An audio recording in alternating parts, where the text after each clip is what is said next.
Good morning and welcome to the Jamaica Creative Career Expo. Please stand for the national anthem.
You can't outrun this simple truth.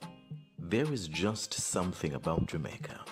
Yes, it is the land itself, rising up out of the Caribbean Sea like a colorful, warm promise. A place where discipline and training meets the winning spirit of a people who not only know how to make champions from humble beginnings, but also how to win, and win graciously for everyone. But it is also the Jamaican people who have raced through time and history, producing a larger-than-life culture that lifts everyone higher, then cools you down with the life-giving heartbeat reggae music. Jamaican music grabs you by the beat of your pants, moves your feet, stirs your heart, and satisfies your soul. And here in the land where 96 degrees in the shade is a joyous song, our artists craft one love from wood and metal and even the screen, as if fashioning next level concepts, designs and style from every rocks, the sea, the sand. And yet sometimes antique pieces rise up from ages past to excite and to wow you. Our fashion designers bring the natural mystic to clothe bodies and feet, while our world-class supermodels strut where angels fear to tread. It is not paradise, but there's a heavenly taste to the food, and that spirit in the rum makes it almost paradise. The aromas, the spices, the tastes bring that warm feeling to your body and that feeling to your face. Heavenly. Here in Jamaica, the spirit of imagination whispers in the hungry ears of our literary artists. Lyrical genius resounds in dub poetry and spoken word, but sometimes is as quiet as pen on paper. Either way, the voices of generations are just keyboard and mouse clicks away. Our performing artists, like soul athletes, soar with sound, rhythm, and color to bring dance, music, and drama alive in places that you never even knew had a pulse. The steadiness of the Jamaican cultural and creative industry is remarkable, from the historical theaters and dramatic forms to the dance halls where we link up for feats of magical movement. The creative energy here is vibrant and alive, just like the culture. Here, the race is not only for the swift, but also for the culture that endures, in an industry that is growing brighter day by day. This way of living is how we are meant to be, champions of love, life, and liberty. Jamaica boasts a diversity in culture, true to our motto, out of many, one people.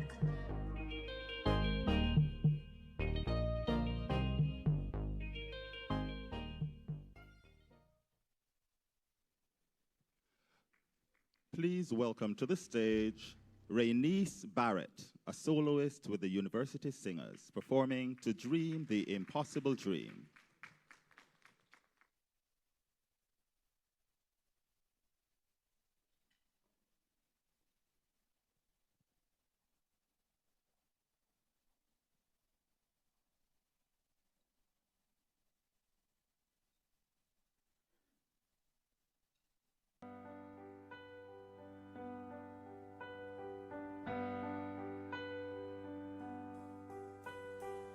To dream the impossible dream, to fight the unbeatable foe, to bear the unbearable sorrow, to run where the brave dare not go, to right the unrightable wrong, and to love pure and chaste from afar, to try when your arms are too weary, to reach the unreachable star. This is my quest, to follow that star, no matter how hopeless, no matter how far, to fight for the right without question or pause, to be willing to march into hell for a heavenly cause. And I know if I'll only be true to this quest, then my heart will lay peaceful and calm till I'm laid to my rest, my rest. And the world will be better for this, that one man scorned and covered with scars still strove with his last ounce of courage to dream the impossible dream and to live the unreachable, the unreachable, the unreachable star.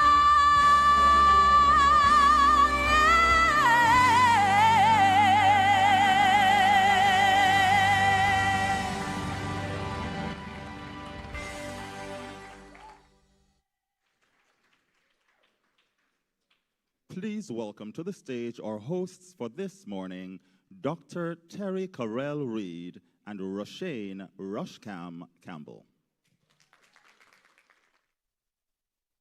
Goodness. Oh my goodness. Oh. Oh my goodness. Wow. Okay, I want to tell you hi, but first of all, can we speak about Rainice Barrett? Wow. Can we do a better job? Can we get a wow? Can we? Yeah. I actually thought she was worthy of a standing ovation. But that's just me. Agreed. I thought she was worthy of a standing ovation. What you were just in the presence of is a creative. Yes. When you may not, it's not necessarily tangible, but when you are in the presence of a creative, you feel it. They move, they transcend. I got goosebumps. And for those of you who may not be familiar with the University Singers, because maybe you live under a rock, they are the standard bearer in the Caribbean, not just the English-speaking Caribbean, but the entire region. They are excellence and they are the standard. Top tier. You see me over here? I'm like, yes. Yes. She looks Terry, stunning. creativity touches everything we do. Look at you. You look amazing. You know Thank who did you. your dress? A creative. Doesn't she look amazing? And I mean, Terry, you have to give me back the compliment. Terry, what you have for me? What you have for me? Come now. And I was about to say that we cannot speak about creatives without supporting our local designers. Right. And I do believe you're wearing the Carlton Brown. Right. Can I? So, you know, the question is, why are we here? You know, over the years, we've been creatives. People have told us that we are talented, that we have all of these gifts. But then if you speak to some of our parents back in the day and we told them that we wanted to be singer, they conk in your head and say, go, you better become a doctor, you know. And if you said you wanted to become a professional dancer, them say, well, that now going to pay you no money. And if you are talented and you are a painter, them say, well, what you going to do with that? That not going to put food on your table. But today at Jamaica Creative, first of its kind, a Career Expo, we are here to really salute and to honor our creatives and the orange economy. And the creative industry is the strongest, the fastest growing industry in the world. And Terry, when I think about high school, I'm like, for those of you who don't know, I'm a trained attorney. And if I went to my mother and said, Mom, I'm going to a creative conference, she would say, tell me how it goes, because this is it. I'm not going to hear from you again. But let's get into some protocols. Absolutely. Yes. So, we would like to acknowledge the presence of our Honorable Minister, Olivia Babsy-Grange, Minister in the Ministry of Culture, Gender, Entertainment and Sport. And even though she's not here with us, certainly she will be en route and she will join us later on. We also would like to acknowledge our State Minister within the same ministry, the Honorable Alana Terrelong, who will also join us later on, hopefully. Another creative, by the way. Yes, we'd also like to acknowledge Mr. Denzel Thorpe, Permanent Secretary in the Ministry of Culture, Gender, Entertainment and Sport. We say good morning to Her Excellency, Emina Tudokovic. We also say good morning to Her Excellency, Dr. Maureen Tamuno. To Mr. Yuri Peshkov, Doble Utra. Dr. Sadia Sanchez Vegas, good morning to you. Mr. Alessandro Martinotti. We also say good morning to Mr. Frank Bernat. And of course, we could not acknowledge all of these persons without actually acknowledging the presence and the hard work of the National Director of Jamaica Creative, Marissa Benin. So we want to thank you all for being here. It's very, very, very important that you guys are here with us. And we know that you're coming from all over Jamaica, different high schools. We know you're watching us on Zoom. And so we feel like we should take a little roll call. Terry, what you say? Absolutely. So we know that we have our esteemed keynote speaker who we cannot wait to hear from. Oh, yes. We have amazing presenters and we have panelists. We have creators and we have students in the audience, because the thing is, the Jamaica Creative is not about being a talk shop. No. There are a lot of conferences and seminars that are talk shops. What Jamaica Creative wants to do, the fundamental objective, is to get students, the high schoolers, the college students, to integrate and to actually interface with the industry experts. And so we welcome our presenters, our students, and those of you who could not be here in person, but who are watching via all the Facebook pages, we thank you so very much. So, because we know that we have students, we do something called a roll call. I love a roll call. Listen, by the way, I know you're sitting at tables based on your industries and whatever, but when I call your school name, I need a little noise. Please. It's creative. I know, daddy something. All right? So, can I hear it for Troy High? Troy. Troy. You know, so it's just the other day I learned about Troy High. Troy. And I love the fact that it's just 2 of you, or maybe 3 of you. Look here. It's 4 of you. Troy sound like 17 people. St. Jago. St. Jago is on Zoom, Terry. Online, maybe? Online. Not a problem. Yes. Monroe still stuck in traffic. St. Catherine High.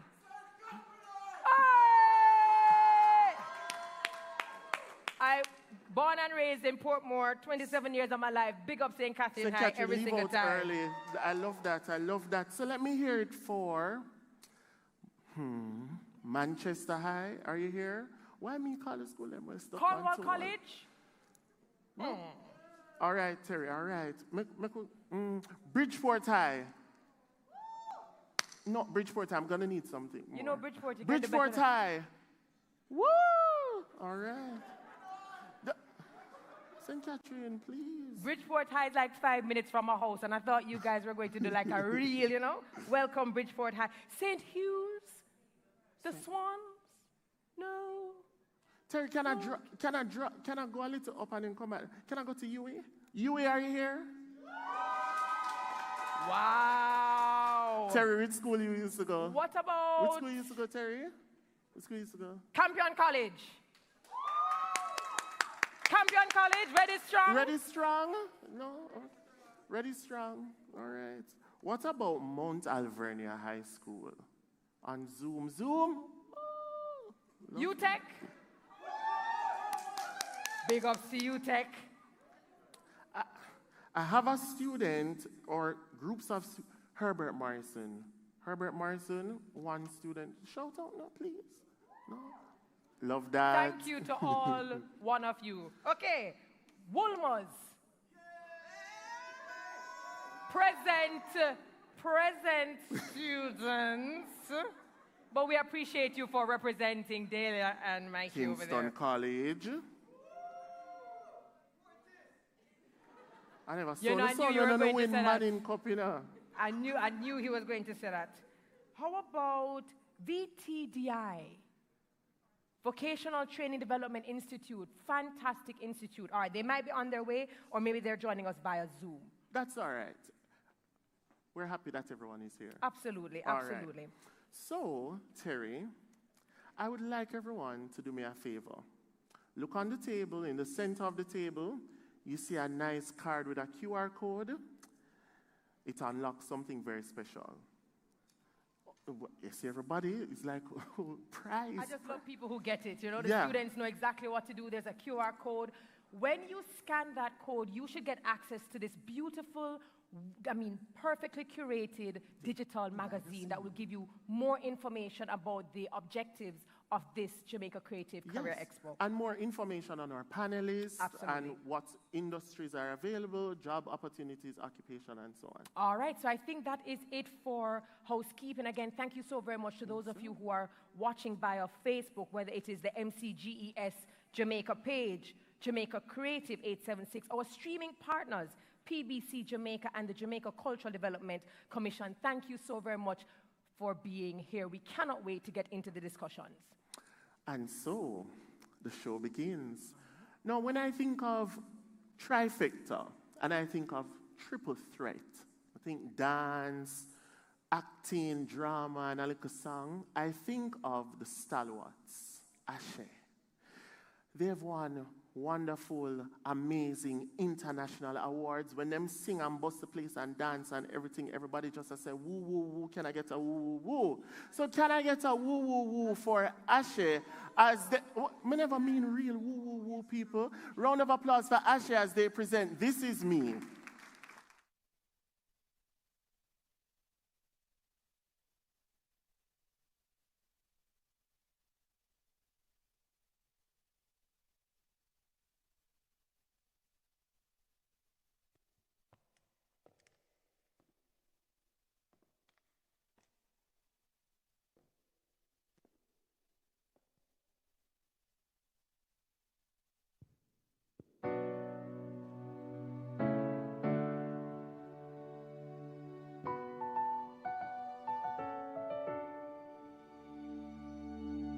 I'm not a stranger to the dark.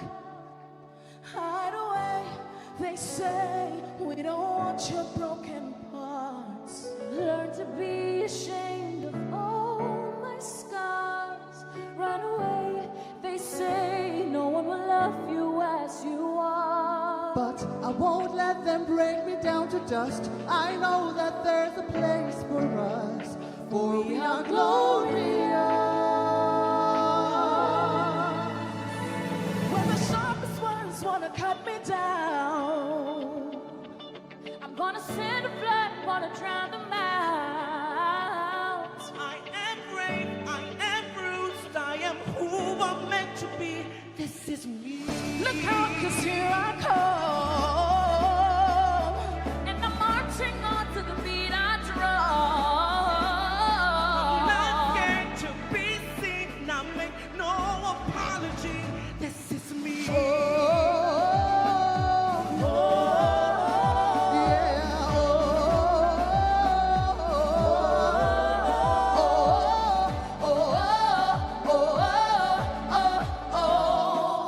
Another round of bullets hit my skin. Yeah, far away. 'Cause today I won't let the shame sink in. No. We are bursting through the barricades and reaching for the stars. Yeah, that's what we've become. I won't let them break me down to dust. I know that there's a place for us. For we are glorious. When the sharpest words wanna cut me down, I'm gonna send a blood, I'm gonna drown them out. I am brave, I am bruised, I am who I'm meant to be. This is me. Look out, 'cause here I come. And I'm marching on to the beat I drum. I'm not scared to be seen, I make no apology. This is me.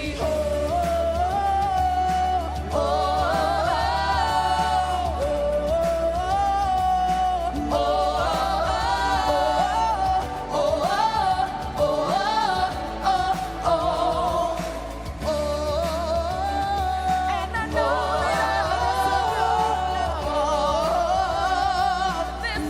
nothing that's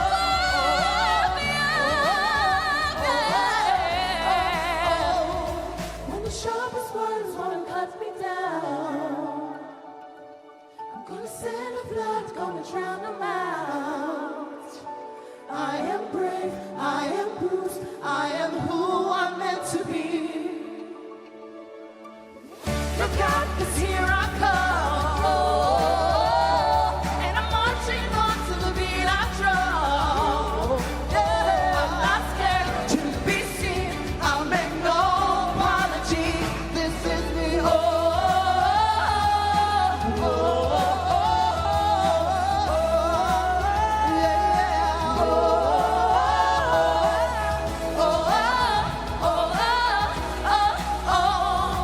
When the sharpest words wanna cut me down, I'm gonna send the blood, I'm gonna drown them out. I am brave, I am bruised, I am who I'm meant to be. No, no, no, no, no apology. This is me.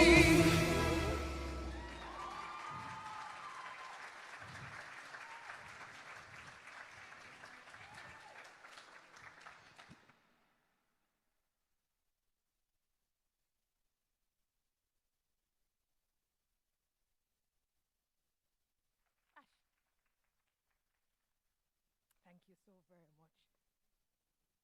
I think they get better and better each time we see them. And that is what Rushcam was speaking about when he referred to the Jamaican dance.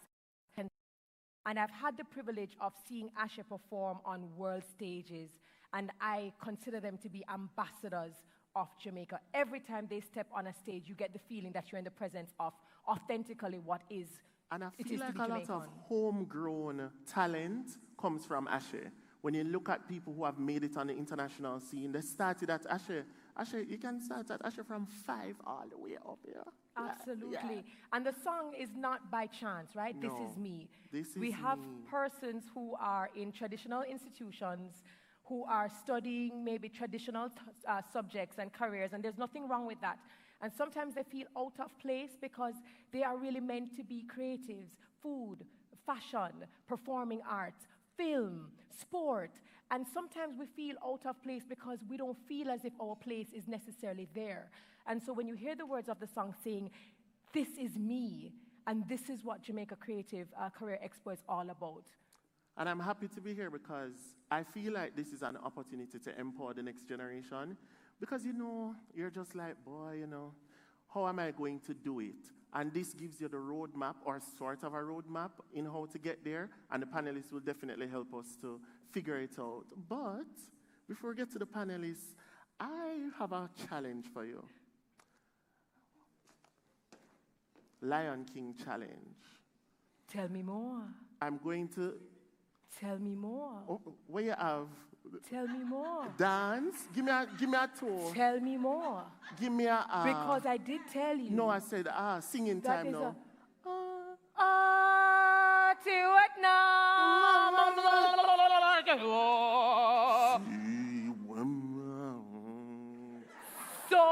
So we don't get a forward for that? Thank you. Terry, I was doing my audition. I mean. Okay. And if you're going to do an audition, you might as well do it here because this is the place, right? Right. But let's talk about it. Disney is known for creating some of the best animations, movies, hands down. And I say this unapologetically when I say that the best Disney, anything to ever come out of anywhere is the Lion King. And so much of a stalker am I when it comes to the Lion King. Where's your pamphlet? We went to New York and we watched it. I know all of the choreography. Give me a little giraffe. The giraffe. And then I took my daughter recently to the UK and I said, you must experience the Lion King, Broadway, the costumes, and everything. And Jamaica is everywhere. Absolutely. Because when you look at Lion King across the world, there's a Jamaican in every single production. Come on. Absolutely. We look about with Talawa. How we find ourselves there? So there are 10 productions all over the world. And I believe, except for Tokyo, maybe, he's right. Not only Jamaicans, because we're also one Caribbean. So not just Jamaicans, we're also looking at the collaborative effort with the presence of Caribbean people as well. So the question is, are we thinking too small when we think of ourselves as creatives? Are we thinking globally? Do we believe that we know we have the impact, but do we believe that we can actually contribute to make that impact even bigger? Well, we couldn't ask for a better. I thought about it and I was like, who would be the most amazing guest speaker to speak at our first ever Jamaica Creative Career Expo? Let us introduce him, shall we? Let's hear it. Our guest speaker for the event is the world music supervisor for Disney's The Lion King. Applause, I'm sorry, applause. We need to listen. No, I was like, the audience are not getting it, Terry. So I'm going to read it over. Continue, right. No, I'm going to start from the top. Our guest speaker for the event is the world music supervisor for Disney's The Lion King. Only can work in the audience.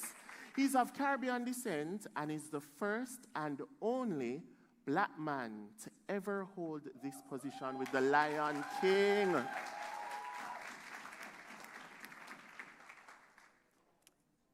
I don't want to give his name away yet, no. But he oversees the staging and restaging of all Lion Kings around the world.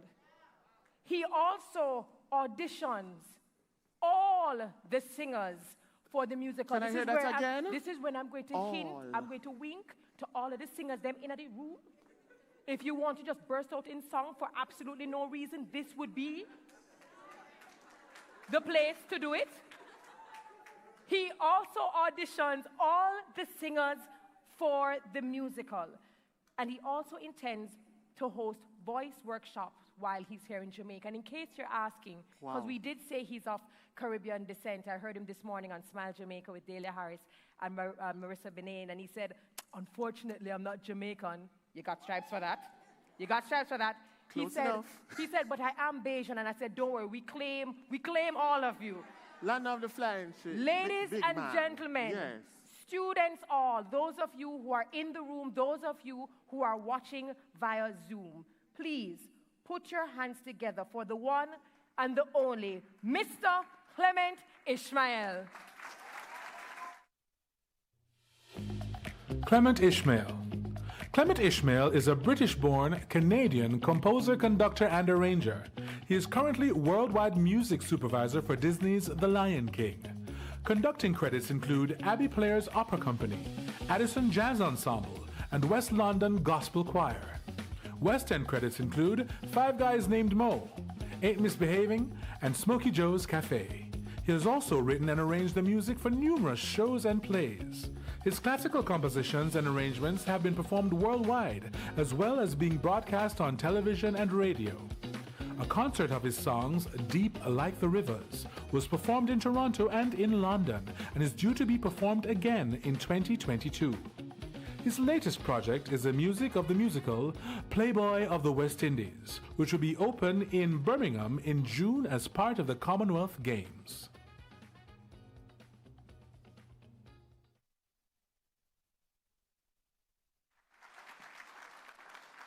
Thank you. Can you all hear me? Welcome, welcome, welcome. Thank you so much for that unexpected, amazing introduction. I'm so honored to be part of this Jamaican Creative Career Expo, and I'm amazed at all of that, but thank you very much. So I'm going to do a very short talk, really basically about myself and how I got to where I am today in the hope of encouraging people to do the same. So you've all been told who I am and what I do. I've been doing the Lion King now for musical supervising it for 17 years. So that's a long time. And what the job entails is the upkeep, the quality of the show. I'm quality control, so anything to do with music is down to me. And as your host said, there are actually 10 productions worldwide at the moment, and I'm responsible for all of them. And there are Jamaicans in, as she said, there are Jamaicans in every single production except the ones in Tokyo and Fukuoka. So there's two in Japan, and there's no Jamaicans in that. They have to speak Japanese, so that's not going to happen. But well, actually, I don't know. Because we have Jamaicans who are speaking Spanish, German, all over the world now. So that's interesting. So yes, I shouldn't say no. But the Japanese, it's an all-Japanese company. So there are no, it's the only company that doesn't have any South Africans in it. So that's the one in Tokyo. So there, and we just opened one in Paris, and there's Jamaicans in there as well. So it's quite a global concern, and I'm actually very proud to be a part of that. And when I come to Jamaica, I see a lot of talent, as you saw today. And I'm hoping to be a part of exploring that talent and moving it forward. Because when we do come and audition people here, a lot of times we see the talent, but they're not ready. So how do they become ready? And I think something like this, the Jamaican Expo, is something that is going to help and encourage and push the talent forward to the place where we can actually hire them and put them straight into a show. So that's very important. And as far as Disney is concerned, we want to impact. The show is set in Africa, so there are black people in it. And it's very important to have black people. I want my people in the show as much as possible. So that's a very important part of it for me. So I thought today I would talk about how I got to where I was, how I started. I was born in a city called Leicester. Has anyone ever heard of it? I cannot believe it. Yes. My parents came over from Barbados, and I was born in this city. I never even said it was Leicester. I used to say I was born like 95 miles north of London, in the Midlands, because nobody knew where it was until Leicester won the World Cup. Not the World, they won the Premiership. Do you remember that? Just a few years ago, yeah. Then put Leicester on the map, so I thought, well, I can say who I am now. So, yes, I was born in Leicester, which is a city in the Midlands, in the middle of England, and it's a little smaller than Kingston, so about 400,000 people in there. So I was born there. It wasn't a very inauspicious start. We didn't have any money, but my family moved into a house that had an upright piano. It was a huge piano that wasn't moved, that couldn't be moved, and so the tenants before us left the piano there, and couldn't afford any lessons or anything like that, but there was a piano. So I actually started playing the piano when I was about 3. So that's how music kind of came into my life that way. And I continued studying. I studied in England, and then I went to Canada and continued there. So that's basically my background. Not a auspicious start, but this poor kid from Leicester who went to Toronto and then ended up in London. I'll explain a little bit how that happened later. But I wanted to also say, in thinking about my life and how I got to the place where I was now, in the hope of encouraging you, I was coming to Jamaica, and I realized that the 3 people in my life who impacted me the most were actually Jamaicans, and which was a surprise to me. There's Jamaicans everywhere, all over the world, as you know. But for me, they impacted me really greatly, and I would really like to talk about that a little bit. The first person that I met was a woman called Joyce Britton. She was from Jamaica. Does anybody know Joyce? She's just the most amazing person. She went to Juilliard and studied voice, and then she went to Toronto, and that's where I met her for the first time because a friend of mine was studying with her, and she invited me down to hear her sing, and then Joyce asked me to play for the auditions and the actual concerts that she used to put on. So I did that, and then I started taking lessons with her. And it was hugely impactful because she taught me everything I know about the voice. She would talk about Gene Scorby, who she studied in New York, and she was passing everything from Gene Scorby down to all her students. And she passed it all down to me. And I can honestly say that every time I work with anybody vocally, it's all Joyce. Everything she taught me, I try and teach everyone else. So she had an amazing impact on me, and she was from Jamaica. So that is the first person who I met. And I do want to say to all the students out there, education is extremely, extremely important. You have to study hard to get where you are. And I know all these people who are performing on stage, who are performing in Jamaica, have jobs, very important jobs, but it's so difficult to be a musician, an artist, a creator. You have to have your law degree, your chemistry degree, whatever it is. That seems to me the going concern of Jamaica. So it's really important to be able to survive as an artist. And it's very difficult. It's not easy.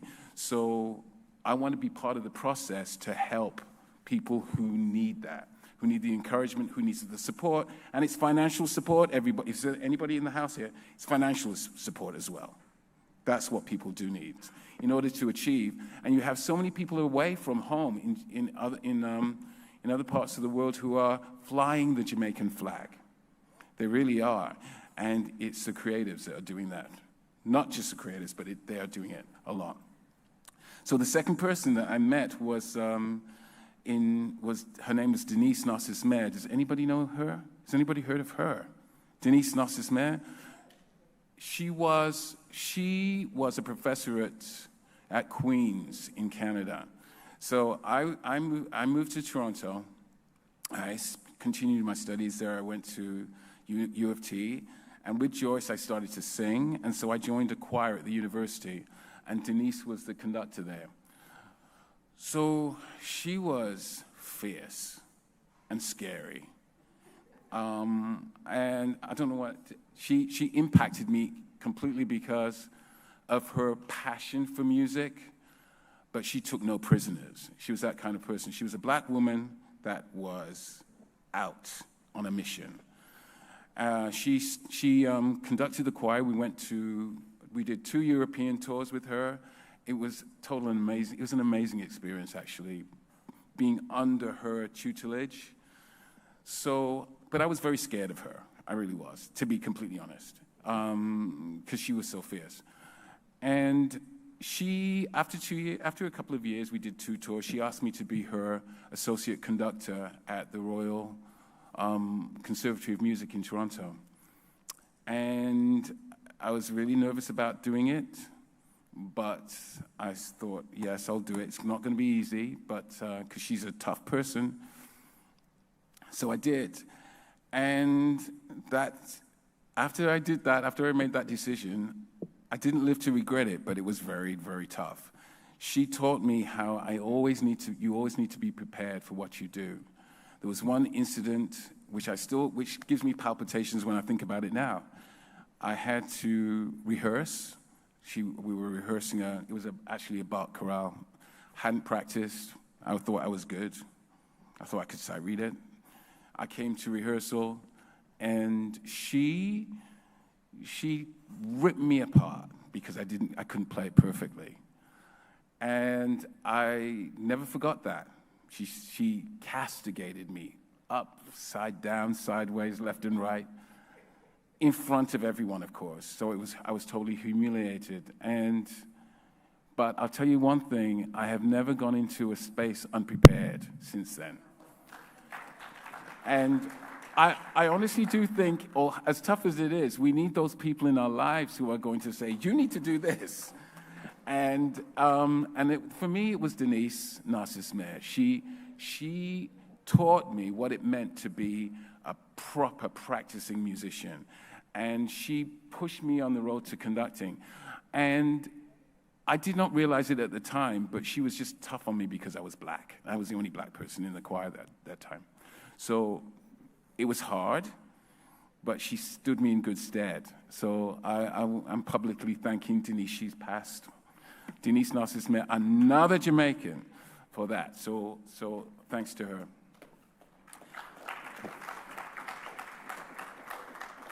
So what has helped me in my career more than anything else is being bold. Being bold in the decision making that I've made. I'm really quite a shy person. I don't mind sticking behind the piano and just playing my music. But stepping up into the spotlight, that's tough to do for somebody like me, and I'm sure it's the same for a lot of you. So the career choices that you have to make bold ones. You have to step out of your comfort zone and try new things. That's the only way you're going to find out whether you can do it or not. And I do have 3 quotes that I'm going to touch on, but one of the quotes that means the most to me is it's about boldness. It's by Goethe, 17th century German writer. He said, "Whatever you can do or dream you can, begin it. Boldness has genius, power, and magic in it." So that, for me, is a mantra that I keep here. Whatever you can do or dream you can, begin it, start it. Start it, because if you're bold, that has genius, power, and magic in it. It's a great quote. I love that. So that's what has helped me make the decisions that I've made in my life. Be bold. Take it on. Go to the Jamaican Expo and speak. I'm out of my comfort zone right now, because this is not something that I would do normally. But I think it's important to try these things, and that's one of the things. So be bold. I want to now go on to the third person. In fact, before I do that, let me just read you the second quote, because this applies to us all. "There are some things we can only achieve by a deliberate leap in the opposite direction. One has to go abroad to find the home one has lost." And that's also dear to me. In Jamaica, so many Jamaicans are around the world left Jamaica to go on and do something else in another part of the world. And when I was in Toronto and after I graduated, I thought, okay, I need to do something else. I need to kind of push myself. I need to surround myself with people who are excellent and better than me in order for me to improve. I mean, and again, it's making those decisions. You're out of your comfort zone. I was happy. I was doing choirs. I was conducting in Toronto, but I needed something else. And so I made a decision to move, and I just left. I left and I was going to go to, the choice was London or New York. And I was like, I was born in England, so I could work there. So I went to London. And I went to the Guildhall of Music and I studied composition and conducting there. And it was tough. And it was a really hard decision to make. And all my family back home were like, and my friends were, no, don't go, you're doing fine here, this is great. But I knew here that it wasn't fine. I needed to be better, and I needed to move. And it's really funny because when I go back in the future, you know, I went back and I was doing okay in London, and my family, my friends would say, oh, we're so glad that we encouraged you to go. You made the right decision. I have to roll my eyes because I know they were the ones that said, don't go. So when it comes to making decisions, you make them for yourself. Don't let people make them for you. Because at the end of the day, they will come along and they will actually take credit for it. do you know what I mean? But honestly, it's your life, and you're the only person that can use it and lead it, okay? So be bold. I made a decision to go to London, and that's what I did. And that's when I met the third Jamaican, whose name was Len Garrison. Does anybody know Len? Sadly, I'm showing my age because all these people are now past. But Len Garrison was part of ASA. Let me see. ASA, it's the African Caribbean Educational Resource Project. He started that in London, and also he was co-founder of the Black Cultural Archives. So he was instrumental in bringing Black artists and historians together. And we found each other. I think I was at a mutual event, and he was there, and I told him I was a composer, blah, blah, blah.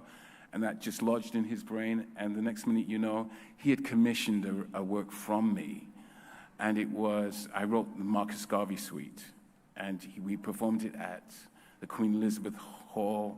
It was great, and it piloted me into my first professional performances. And that was Len Garrison, again, Jamaican. So, you know, so I have a lot to be thankful for being here and making this speech. So I performed that, and after that I did another piece. He commissioned another piece at the Queen Elizabeth Hall, which was Pushkin's Song Cycle. And we had 4 composers on the bill. I was on the bill. It was performed by all Black artists and sung by there were all Black singers. It was an amazing event. And it brought together a lot of classical Black musicians that were working in London at the time, but didn't know of each other, because we don't. We just don't. We just work in our own kind of sections. And Len brought us all together, and we performed at this concert, which was amazing. And at that concert was a guy called Ron Avant, who was playing harpsichord in my piece. And he said to me, listen, you know, I'm not feeling very well. I'm doing a show in Oxford, ain't misbehaving. Would you take over for me? Because I'm just not well. And I didn't want to do it because I wasn't really interested in music theater, to be completely honest. But I said yes. Again, I made a decision. It was out of my comfort zone. He gave me this massive score, Fats Waller. It was unbelievably hard to do. And I did it. Not very well. I did it, though. And he called me up again and said, could you continue with the tour, because I'm still not going to be well. So I actually went to Liverpool, and that's when I practiced. I practiced and got it, because we did Liverpool and then Manchester and continued on touring. And that show, I remember practicing like 4 or 5 hours a day just to get it. So practice, and that was Denise in my head, be prepared. So I practiced, and I did that show, and Clark Peters, who's an actor, do you know Clark? Does anybody know Clark? He was in The Wire. He was in Spike Lee's last film with Chadwick Boseman. He's quite famous. Anyway, Clark came to the show, And he said to me, listen, I'm doing a new show called Five Guys Named Mo, and it's Louis Jordan Peace. Would you MD it? And again, I was like, no, because I don't really want to do music theater, but here we go. I'll do it because it's 4 weeks. So I went and did that show, and 4 weeks, Cameron, it just exploded because it was the first time we had a live band on stage. Cameron McIntosh came to see the show, and he brought the rights in the interval. It just went global. And so then I was in music theater, and that's how I kind of fell into it, I guess. So I went to Australia with the show. Did it in the West End, and after that, every black show in town, it was me. So I did show after show after show in town, Smokey Joe's Cafe, Soul Train, Grapevine, and I found that I was now heavily ensconced in music theater, which I actually began to love. But then I thought, okay, it's time for me now to move back to my roots, which is composition and conducting.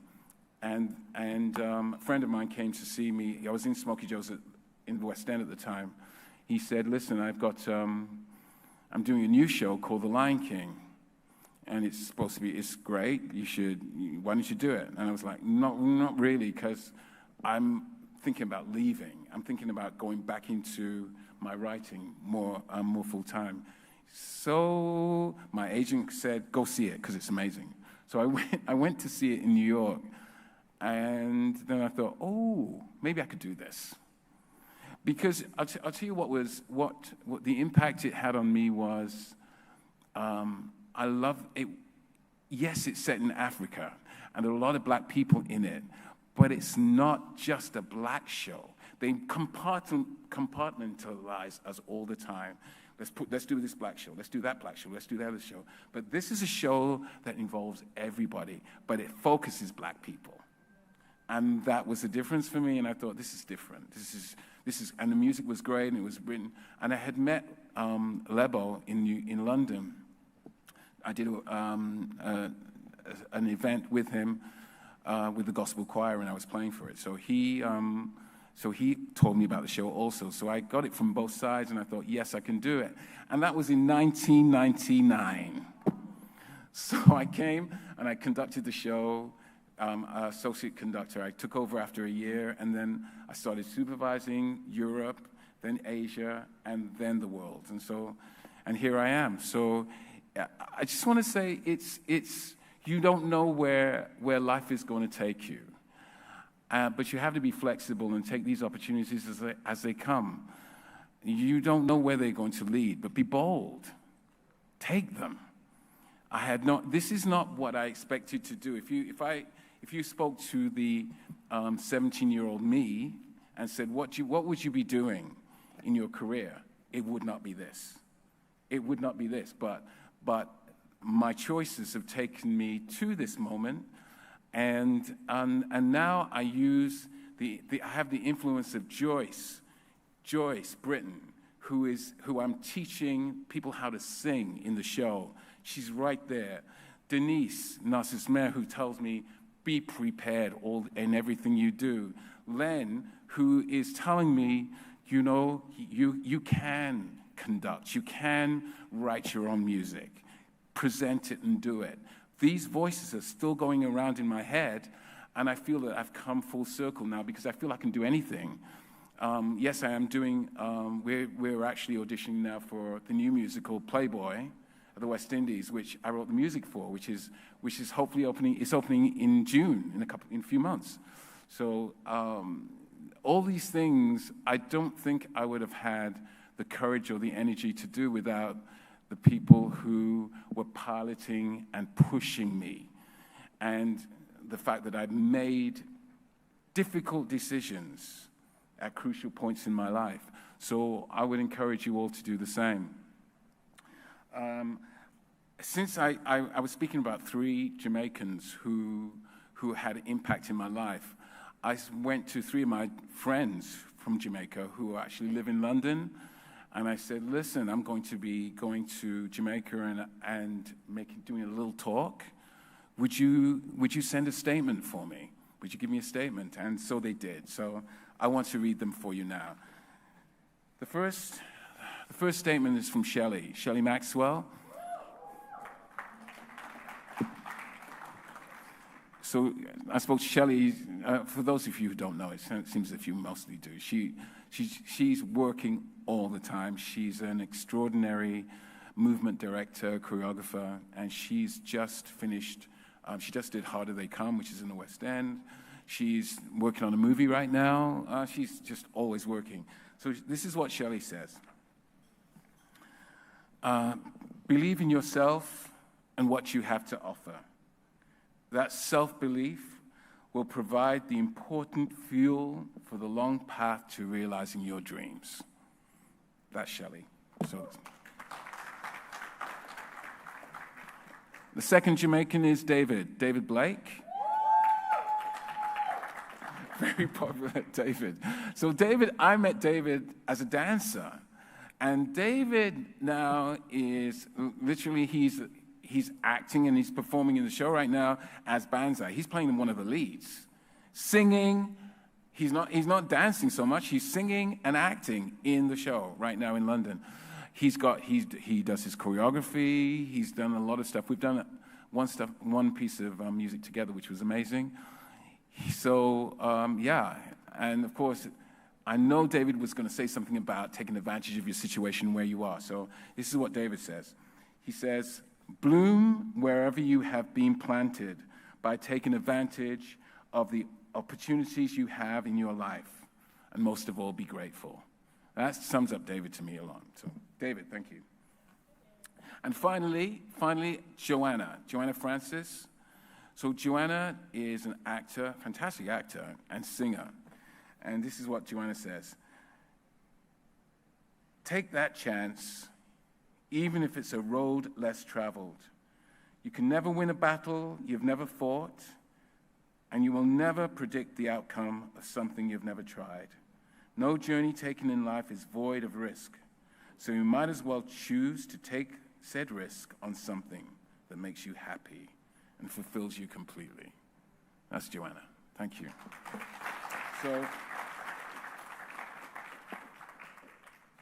So I mean, I think for me, I just want to close right by saying how important it is to be bold, to make those decisions for yourself and for your life, because that's what's impacted most on me, on my life, and really put me where I am today. This poor kid from Leicester who just so happened to have a piano which half the keys didn't work.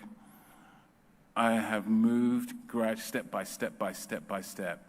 And it's a journey, you do take it step by step. You don't suddenly get to this place. It's a process, and it takes a long time. So I'm just going to close again with my favorite quote, which is the bold quote. Let me just find it for you. Yes.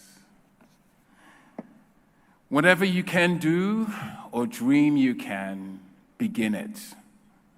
Boldness has genius, power, and magic in it. So be bold, everybody, and dream big. Thank you.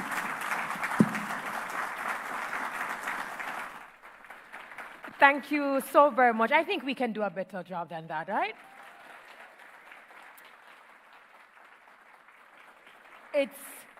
It's interesting that sometimes people see you at the peak of your career without actually knowing where it is you're coming from. And there are a lot of gems and a lot of nuggets and things that we can relate to what he said. The biggest takeaways for me sometimes is that we think people are out to get us, right? Because someone is hard on you. We blame, we make excuses. But what he's saying is that, listen, sometimes, these people are strategically placed in your lives to get you to move to another level.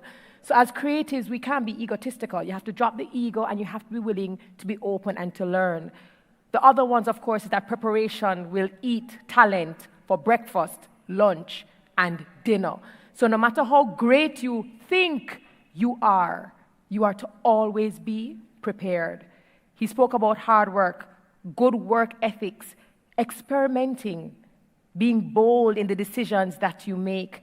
And something that was a common thread that I thought was very interesting is ask yourself as a creative, what is the legacy you want to leave?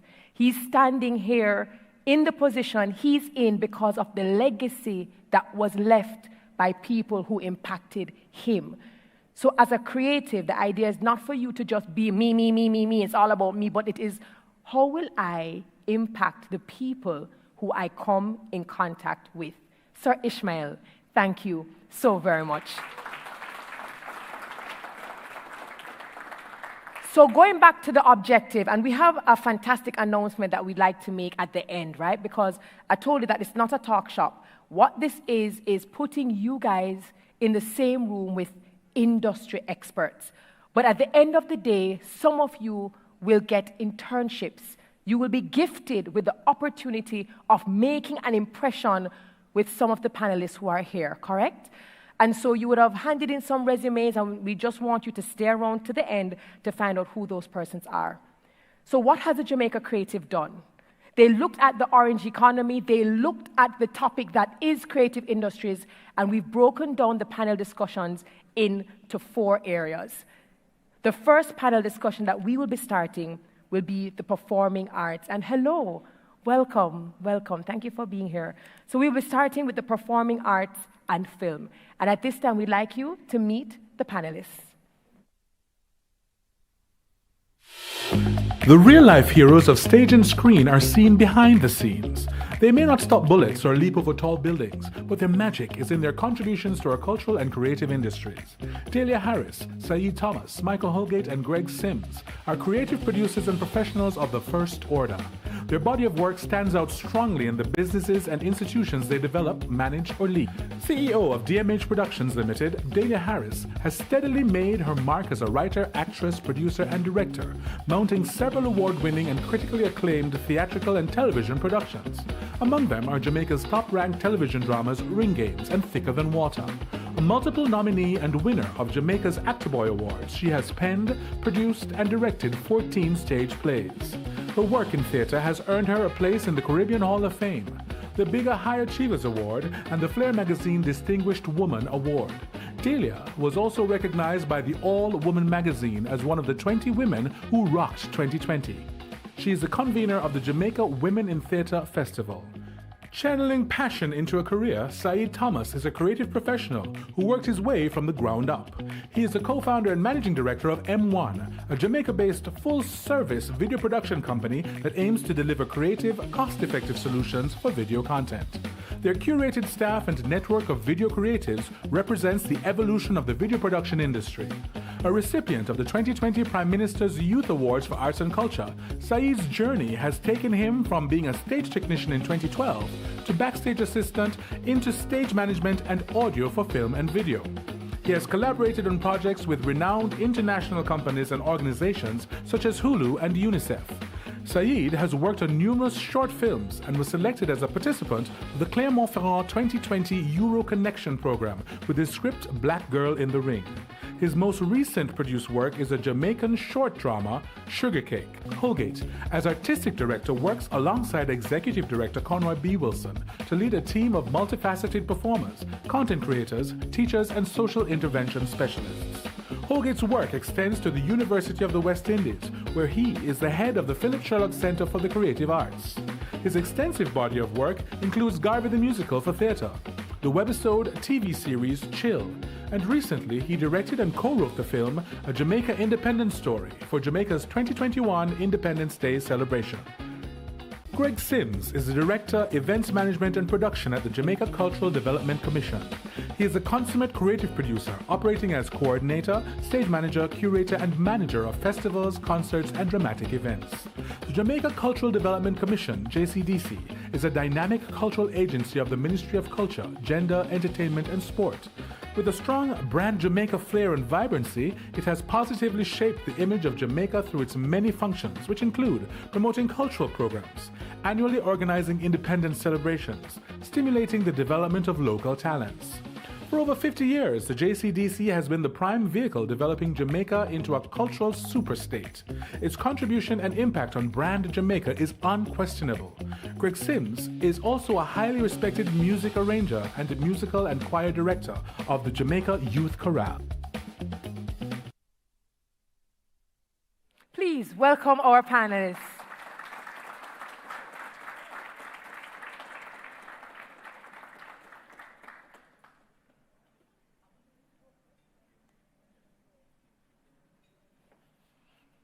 Hello, welcome, welcome. And by the way, how this works, we're going to have 20 minutes to sit and speak with our panelists, but we'll then have 10 minutes that we will ask, well, you should take advantage of them. Oh, you should take, are you okay?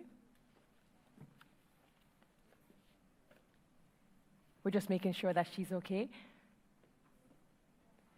And if you are wondering, because you would have looked at the names, you would have looked at the faces, you would have looked at the titles.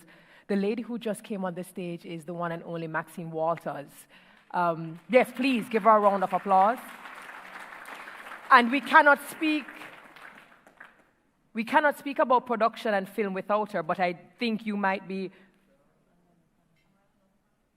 So she just migrated into our panel. It's okay. And I can understand why that could be. I can totally understand, because when you think about production and you think about film, I mean, really and truly, she is right there at the helm. So I can totally understand why she probably deserves to be here, but then overlaps in different areas. So we invite you, while we speak to our panelists, to jot down your questions. Those of you who are here, we have our gentlemen who might be helping with the mics, as well as those who are asking questions online. Thank you so very much for being here. Jamaica Creative Career Expo. Very quickly, back in the day, not that we are old or anything, did you ever imagine that we would ever have a career expo that focused only on creatives? No, sir. Creative, I want him, sir. Especially as a boy growing up in country. I'm a country boy, proud, from the hills of Montego Bay. Big up Cornwall College, wherever in there. The real thrust to have this sort of discussion, you know, I was head boy of my school. I went to University of the West Indies to turn doctor and turn upon my head and said, no way. It's interesting, though. It's good to see the evolution of the space and where we're going as a country. Lovely. I mean, I think Jamaica just has talent, and it's so natural. It's so organic that the sitting down now and saying, okay, we have it. How do we now evolve and move it to another level? I think that's what makes today just so critical. Because we sit down, we tell stories playing domino. We sing at night. We dance at a party. It flows from us. But to sit and say, how do we now refocus that energy into the economy? So, yeah, I'm so happy to be here today. Thank you. Michael. Well, we're normally having these conversations among ourselves, you know, and so we're talking about these things, and we're talking about the value of the creative arts and culture and stuff like that, but to have this kind of a conversation in such a large forum, it's really important, especially with young students who are themselves interested, young creatives who are going to get an opportunity to hear what the industry really is like, the good and the bad, and see if they really want to be there and see what the steps are to be a part of it. Absolutely. Saeed.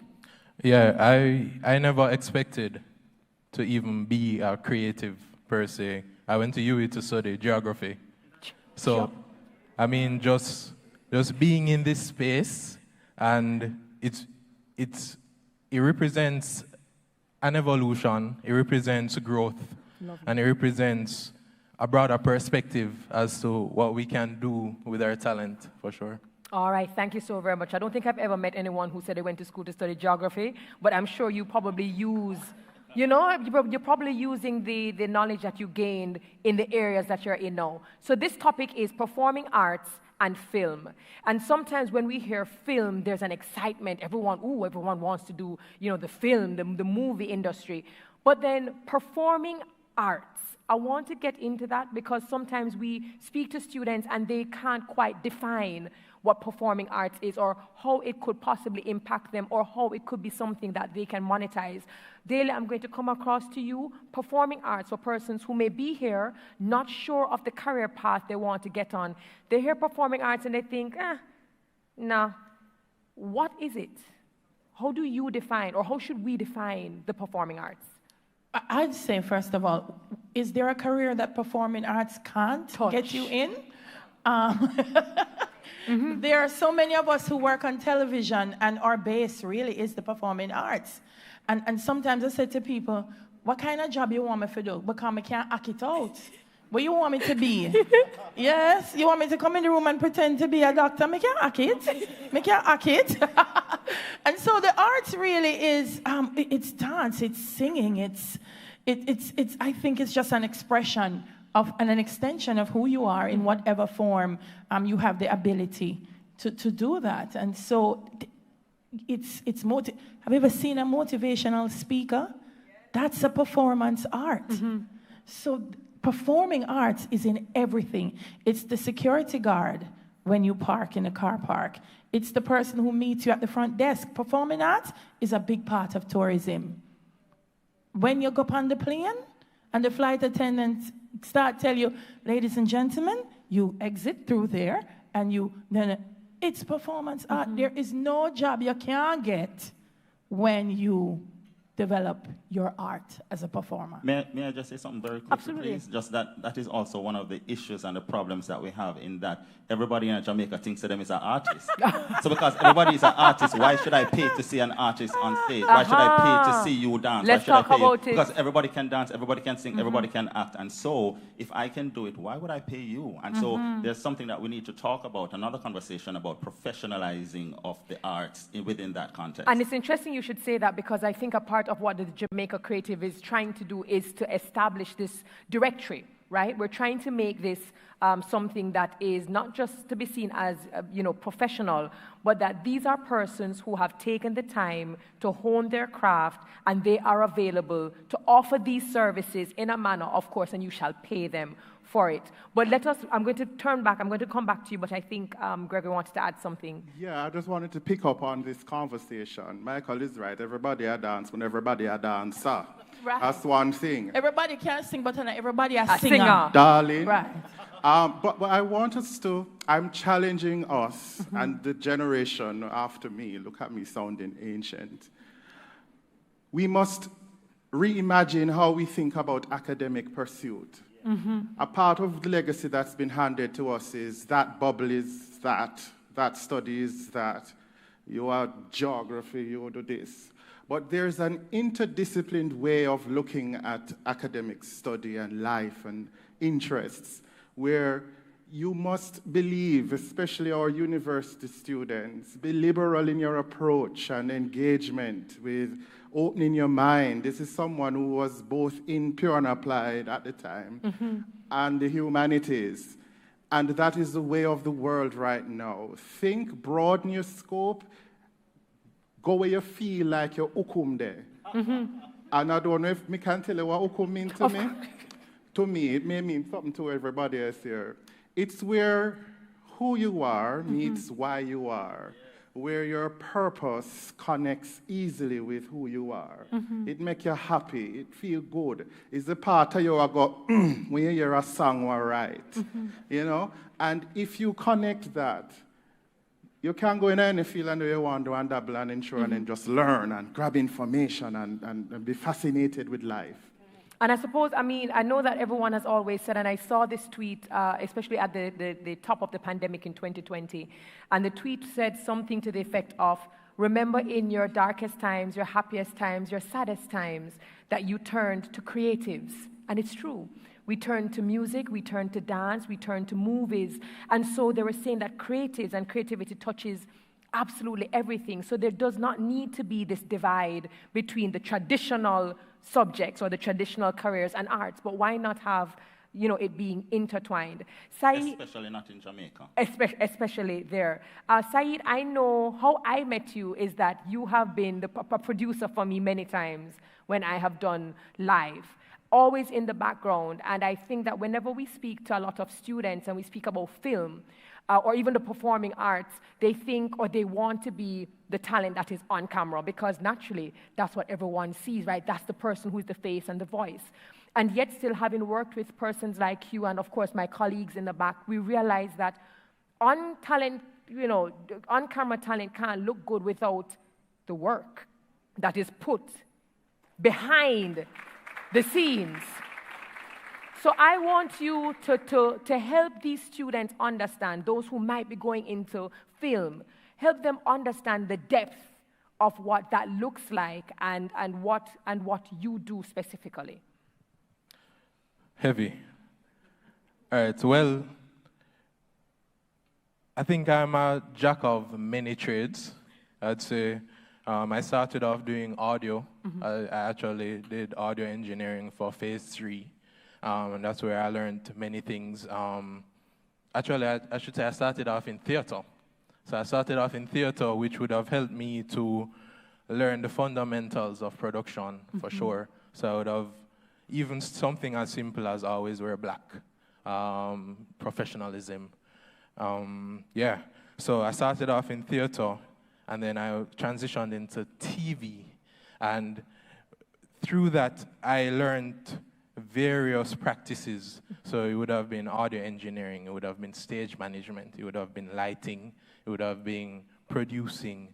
And there are just so many opportunities within the field to capitalize on and to learn from. And what I always tried to do was, I always tried to, being somebody in the shadows, I always tried to sit back and listen and learn just the different ways of doing things. So I would have worked on a couple of Michael's productions, and I would have just sat back and looked on how Michael directed the talent, Michael organized himself, and then I would have probably picked a few tips and tricks for myself.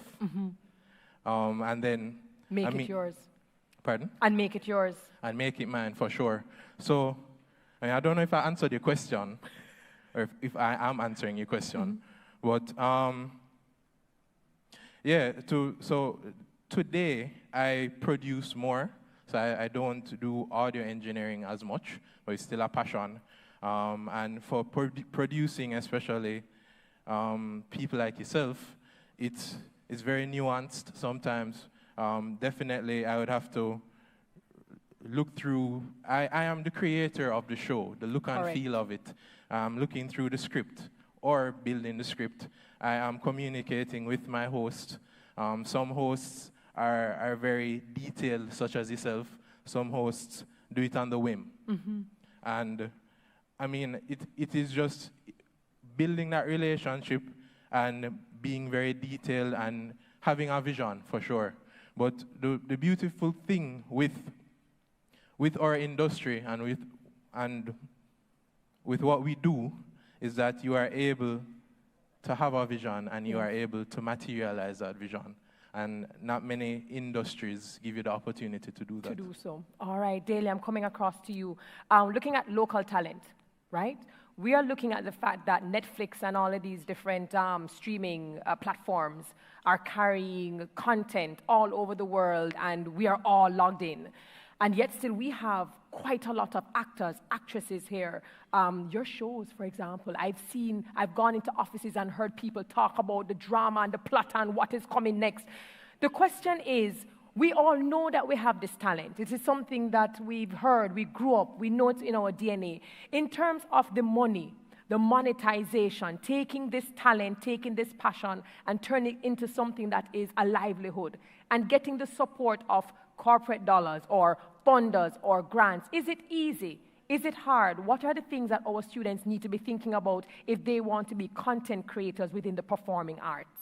Yeah, not easy at all, but I don't think it's easy anywhere. One of the things I wanted to go back to what Michael was saying is it's a job. It's a job. And when students ask me, I say to them, listen, the doctor goes to school for years before they are even able to look at a patient. And so do not believe that because I can sing, I can just walk into Lion King and go up there and sing. It's every night being able to hit the notes the same way, and he'll tell you, you can't go into Lion King and say, I wonder if I can add a riff in this part and make them simmy. It has to be clockwork all the time. And so I say to the students when I meet them, this is a job. Read as much as you can, train as much as you can. When you see people like Denzel Washington and them saying, listen, I go back to Broadway because I want to keep perfecting the art of how I become characters. And Denzel Washington act for how long? But it's constantly making sure that you get it done, you get it improved. And one other thing I thought of when I came here, when Usain Bolt and Shelly Ann train, our athletes train for the Olympic level. They train at a global level. So when we think about our art and our abilities, we must also think at that level. You can't want to be on Broadway and West End and be on HBO and Netflix and not hit that level. And not hit that level. And so you have to work at it, train, perfect it, and it will happen. Absolutely. Delia just spoke about so many things, right? That's the right attitude and the right approach. Michael, with Ashe, you're a creative director. You put on productions. You are always seeing cohorts of youngsters come in. I've seen them come in raw, and by the time you get them on the stage, you can't believe it. What is the canvas? What is the mold? Because we do have this argument in the space, or this debate, that youngsters are lazy. I mean, we've heard it, the Gen Zs. I think it's unfair, because I think across any generation you'll have those who really are hungry and those who aren't. But for the students who are in the room, what kind of attitude, apart from what Delia is saying, how do you even see who the stars are? What is it about them that makes them stand out, and how can they do the same? Okay, so what I do is pick up on what my panelists, co-panelists have said. So I think one of the major things is that we help people to find the ukum in them. So we call the ukum the Ashe. Yes. So we help to bring out the Ashe spirit. That's what we're interested in doing. And a lot of the times people see Ashe, them not talk about the singing, them don't talk about the dancing, they talk about the energy, because there's an energy, we call it the energy that transforms. And so that energy is underneath all of the training that we're doing. So that's one of the main things that we do. The other thing related to what Delia said is that we get people to understand that this is a job. It's a professional space, and with professional space, there are two levels of professionalism, which is one is that you're getting paid for it, and ASHE members do get paid for what they do. Great. We have been paying people since 1993. It's a full-time job. We have 40 people hired at the ASHE company now, and we didn't stop during the pandemic.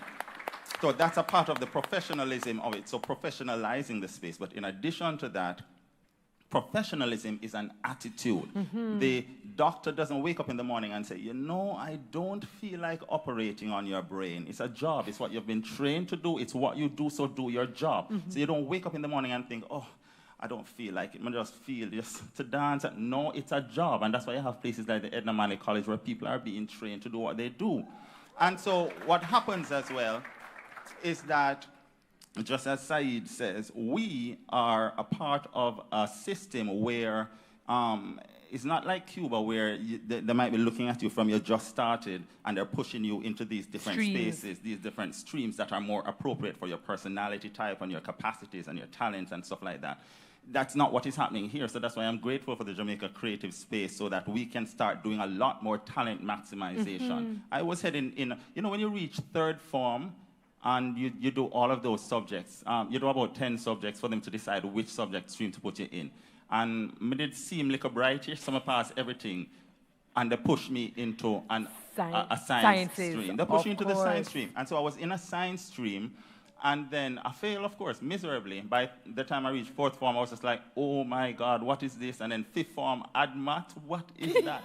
You know, and then so... and I failed, and I got a chance to repeat at Wolmer's, the Wolmer's Boys School. Anyway. All right, so I got a chance to repeat at Wolmer's, and I switched stream English literature, literature at UWI, and so on. And so talent maximization is an important part of this whole thing. So young people, I love what Clement said, follow your dream, especially the one about boldness has greatness, has power and magic in it. It's just such a beautiful thing. And I just think that if you want to do it, do it. And the fact that you are here now, I'm saying everybody in this room who is a creative, who is creative-minded, follow your dream. That same thing as the ukum is the flow. You get into a flow state and you know that this is the right space for you. If you know it's the right space for you, go for it. Absolutely. Delia, add something, and then Gregory, I'm coming to you. I just wanted to say, Chantal Jackson. I have to use Chantal as an example whenever I talk to young people. So a group of young people came to work with me straight out of high school, Ardennes. Chantal was the front of house. She was tearing tickets. Because I didn't have the space to put them on stage, but I know this is what they loved, and so they came. They're my stage managers, front of house. I can't sleep and just turn up at the show because they know how to do everything. One day, one of the actors fooling around, and I said, Chantal, go learn these lines, because I'm not going to keep telling this girl how to do it. She learned the lines. Since then, Chantal, handpicked by Idris Elba, to be in his directorial debut, Yadi. She just completed Death in Paradise, the newest member of the cast, been signed for another season. And I'm saying this because she started off at the door. She started off at the door. So a lot of young people message me, they reach out to me. I want to be in your shows. I want to be in your plays. It's not going to always be on the stage. But her experience, just being at the door every night, watching how it works. She was my production manager on Ring Games while filming with Idris. She come off of the plane. She said, Auntie, you still filming? I said, yeah, but go and get some sleep. By the time I look, her father dropped her off. She said, you're filming? I'm here. She just finished film with Idris. Now, if I just finished film with Idris, I don't even know if I'm coming back to Jamaica. I'm like, please do not call me. I am not holding no light or no set. What? She left the airport and came to where we were. And she was back behind the scenes doing production work. So, and that empowers her when she's in front of the camera. Right. So I'm saying, young people, sometimes it's the door don't open, but you can climb through the window. You know? And that's how you do it. No, man, I'm coming to you. Come, Gregory, go. I have a door. If you ever get a JCDC gold medal, say morning. Yes! Siroshka, he speaks for we JCDC. have a door. And it's so important to get started. And that's what you can do, especially if you're like me.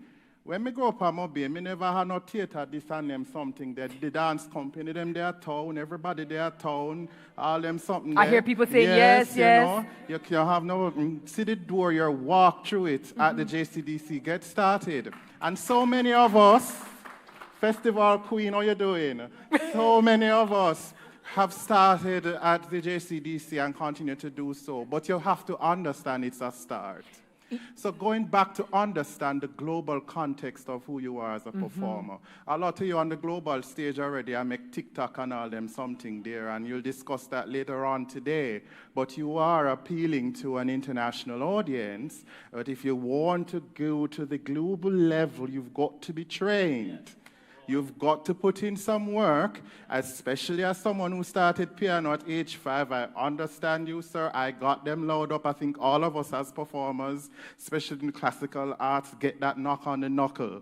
But you've got to ensure that you grow, set a plan, have the sort of training, and maximize on the opportunities in relating who you are to where you want to go in life. So make sure you check out JCDC, shameless plug. No. Right?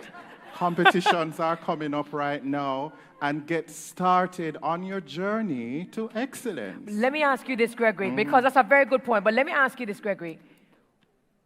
In a world where we see a lot of persons becoming you know, and I'm going to say overnight sensations. You know, they go viral without any kind of training, and they just kind of pick up that speed, they pick up that momentum, they keep it going. And then we have a lot of youngsters who use them as the example, right? They're not an exception, they become the rule. I don't need to do this. I don't really need to know how to spell, but I'm going to write a book. I don't really need to do this because I'm going to, you know, how do we balance between their creativity, but going back to the part that even if you get your foot in the door, you have to keep on getting the training and don't get caught up in this whole thing of, you know, wing it. We're just winging it through life and winging it with Jesus. So one thing that training builds is technique, and technique leads to sustenance. So if a trained dancer, for example, is looking at somebody doing them whatever it is, and they say that they need to go out in a 2 year, it not go last, right? I'm trained in voice and I'm listening, I'm hearing, yeah, whoa. The bells sound good, but it's all placed wrong and it not go nowhere. Yeah, that the voice are going to mash up, you're going to develop nodes, you're going to have some issues in the future, something is wrong right there. If you want to transcend into having a sustained, impactful career, that sort of thing about who you are and the magic that's there, that comes from God, universe, whatever you call it, is yours. And that will grow. But you've got to balance it with some things, some technique, some training, some sort of substance in terms of transforming yourself into a professional.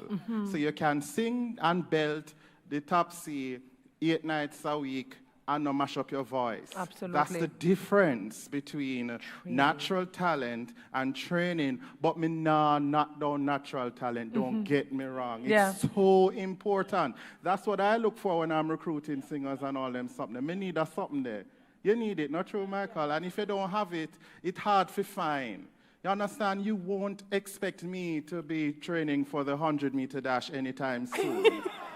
or to dance ballet at the Bolshoi. Perhaps not right now. You know, not now. Not now. Just a little bit more time before that sort of thing comes in. No. But that's important. It's so important for us to be trained and start. So find the opportunities to start. Get the sort of training. There are Edna Manley College if you have the opportunity to find the semi-professional, professional companies and groups, Ashe, dance troupe, all them something there, the Jamaica Youth Choral, whatever.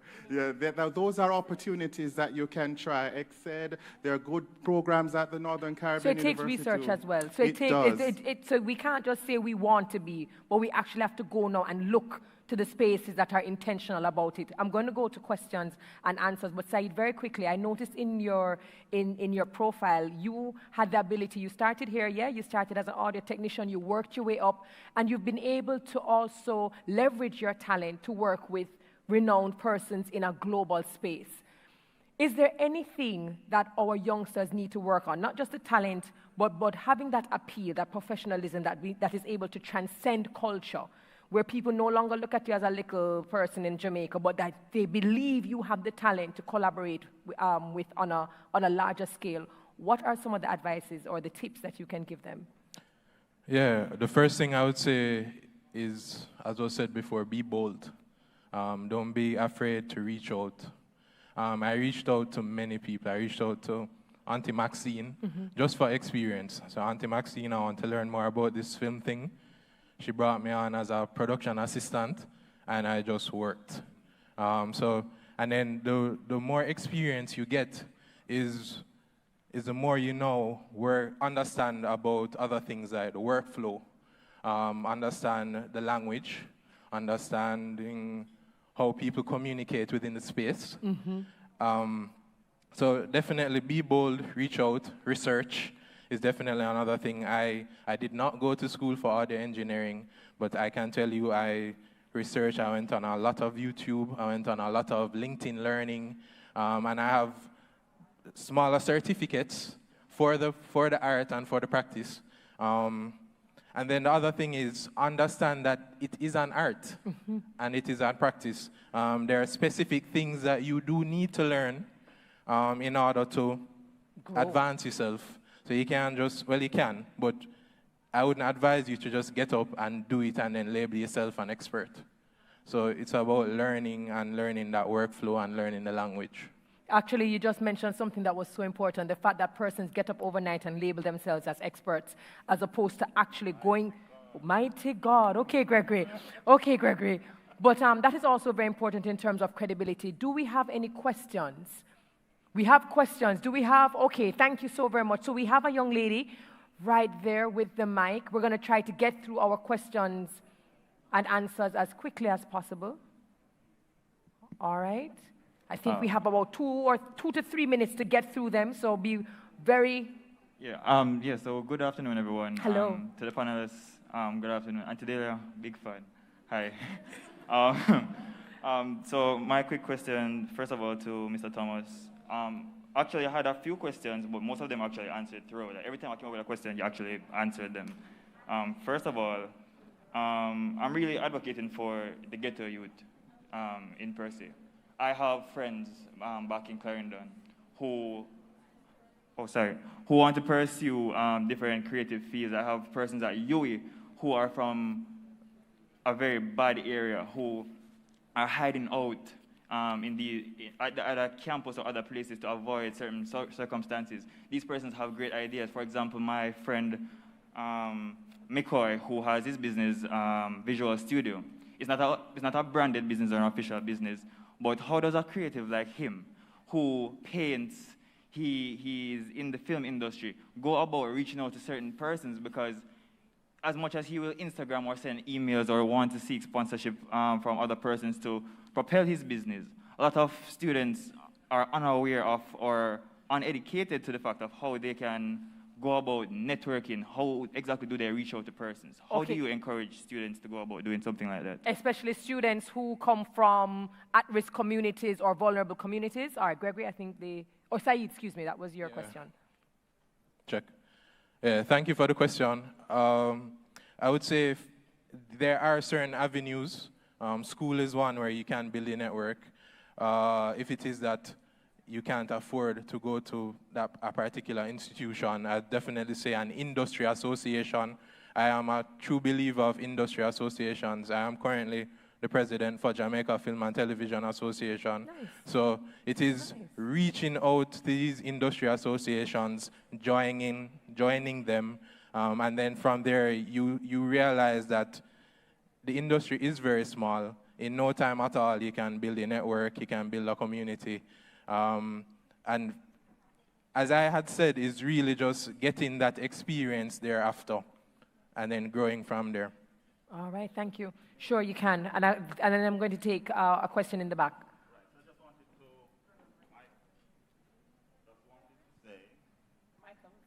Hello, yeah. Just wanted to say that I love what you said, but not just the associations, performing arts groups. There are all of these spaces. You just jump into a space, investigate, do the work. You can't want to get somewhere big and you're not willing to do the work. Do the research, go out of your way to make it happen, because if you're not going to do it for you, nobody's going to do it for you. And another important thing is to get the kind of mentorship that Saeed talked about with Anthem. Maxine, he said. So that mentorship is extremely important as well. Find a mentor. At this stage and age of my development, I have about 3 or 4 mentors. There you go. Question in the back? Good day, everyone. Hello. I'm greatly honored to be in the presence of all you panelists, especially you, Ms. Harris. Go CC, one college. Do you feel, I think this is more directed to Delia, do you feel that the theatrical community is dying or is in need of support from existing entities or interest from the youth? Yeah. One of my hard takes is that we don't have a performance space in every parish. Mm-hmm. And so theater basically happens in Kingston, when a lot of talent is all over the island. So I feel like that's something that has to be addressed at an infrastructural level. But what I like to say to young people is that this is your time, because we don't have to wait on the 4 walls. With all that's happening now with digital content and with your phone and with everything, you don't have to wait on a producer to call you anymore. You can come together and record your like a 2-minute, 3-minute, 5-minute. So the theater space is now what you make it. And so I encourage a lot of young people to get that done, because that also answers your question, young man, that when you're in that space, tag a director, tag a producer, tag an actor, so that they can see the abilities that you have, and you'd be amazed to see just the connections that happen. So infrastructurally, we're nowhere near there. Each parish should have at least one theater space, one formal theater space. But we could work with what we have. Right, absolutely. Thank you so very much. For those of you who have questions, we will have a section later on where you'll be able to engage with the panelists. So just hold on to your questions, just so that in a matter of time, we will be able to move to the second panel discussion, excuse me. So just write down your questions, keep them so that when you engage with the panelists at the end of the day, you will be able to ask your questions one-on-one. We are going to move to our second panel discussion, but thank you so very much. Ladies and gentlemen, put your hands together for our esteemed panelists, Michael, Saeed, Delia, and Gregory. Performing arts and film. This way, Gregory. This way, guys.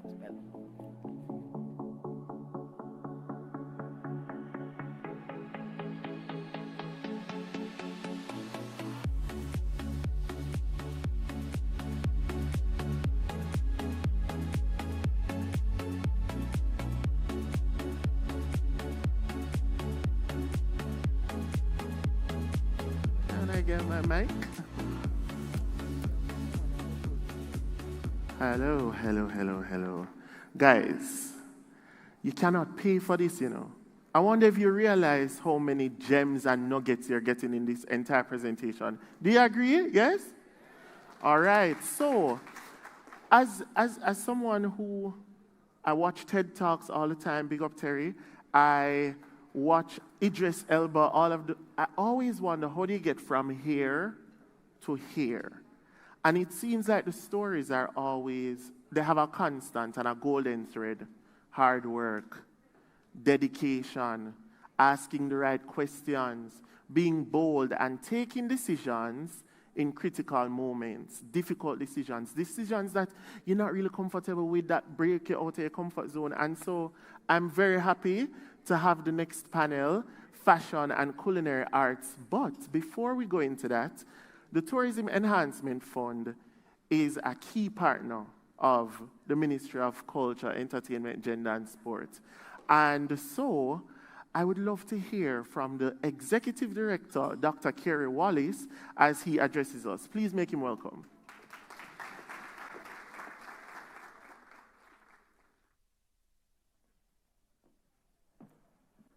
Thank you very much. And I must say, I'm delighted to be here among such greatness. I look at all of you, and I just think, my goodness, I respect the ground you walk on. And here I am, bringing greetings on behalf of tourism, Jamaica's #1 industry. And we stand proud and tall with tourism, and the way we have structured ourselves, and the way we've organized ourselves, and the way we've provided our funding for ourselves. Since 2005, we had looked at our tourism development, Sustainable Tourism Development Master Plan, and needed to fund that development. Similarly to any other industry, you had the brain power that came together, the experts in those fields that came together, came up with a master plan, but needed that fuel, needed that resource to sustain that master plan, and they came up with the idea of the Tourism Enhancement Fund. What we did was we charged every cruise and airline passenger who came in and used that fee to create a fund that then fueled the development plans that we had in tourism. We are the #1 industry. Our rate of growth over the last few decades have been 30 times the national average. 30 times the national average. Thank you. No, I'm not saying this to show off by any means. I'm saying this to say there's an opportunity here. Because Brand Jamaica, our creative industries has a more powerful effect on Brand Jamaica than tourism. If we, all of us now, zoom off to Timbuktu in a massive spacecraft, and they drop us off and the dust settles, and the locals come out of their huts or houses and look at us and say, where are you from? And we say, Jamaica. The next word they're going to say is not going to be nice beaches and waterfalls and so on. It's going to be Bob or Usain or something more to do with the people part of Jamaica. So here we have tower, skyscrapers of industries, but yet tourism is our number one. Yes, we have synergies because when you shine on the world stage, we benefit. But my point is, how can we fuel your industry as well so that the structure, the development plan, we don't have to be worried about money. You don't have to be coming to the TEF hat in hand, or any other, the Chase Fund, I know it's there, but that gets funding from the betting, gaming and lotteries receipts and so on. And the TEF's funding is directly related to the growth, the industry. So the growth of the industry translates into more money from the fees we collect. So the more tourism grew, the more money we got for the TEF, so it's an upward spiral that we've created from the way we've structured our funding. So I know I'm here to bring greetings, and it should be nice and cushy and smiley and warm, but I believe I sense the opportunity, and I'm hoping I can plant a seed in these brilliant minds that I've known some of them for many years, Delia, and I won't disclose Negril days and so on. But the opportunity, we as a country should be first world. To be first world, we need a variety of industries that are making good money for Jamaica. One of the quotations from Minister Nigel Clark a few years ago was that if he could only have another industry like tourism, we would be accomplishing our growth targets. And you are that. You are the industry. And from where I sit, when I heard about the stories of persons starting out in geography and so on and then ending up in the creative industries, I started to think, I could be a closet creative. I really feel it in the passion inside of me, but yet I'm in a corporate job on an office on Northwood Boulevard, blah, blah, blah. I don't know, you'll see. One day, Delia, maybe you can be my mentor. So it is bringing greetings and wishing you all the best for this outstanding event, Career Expo, to again structure the advancement of our young talent into a formal way of getting into the industry. And to the youngsters, I say, listen, my goodness, if I could live over my life and live in these times with the opportunities that are here with digital technology, social media, anybody, once you have the talent and you're smart, diligent and everything, the sky is the limit. I think of Julie, Mango, and those persons who, a year ago weren't on the radar. Look at them now. So it's a glorious time, a great structure of creating the Career Expo, and as a result, the TEF is thrilled to support this venture, and I just like to say thank you and all the best.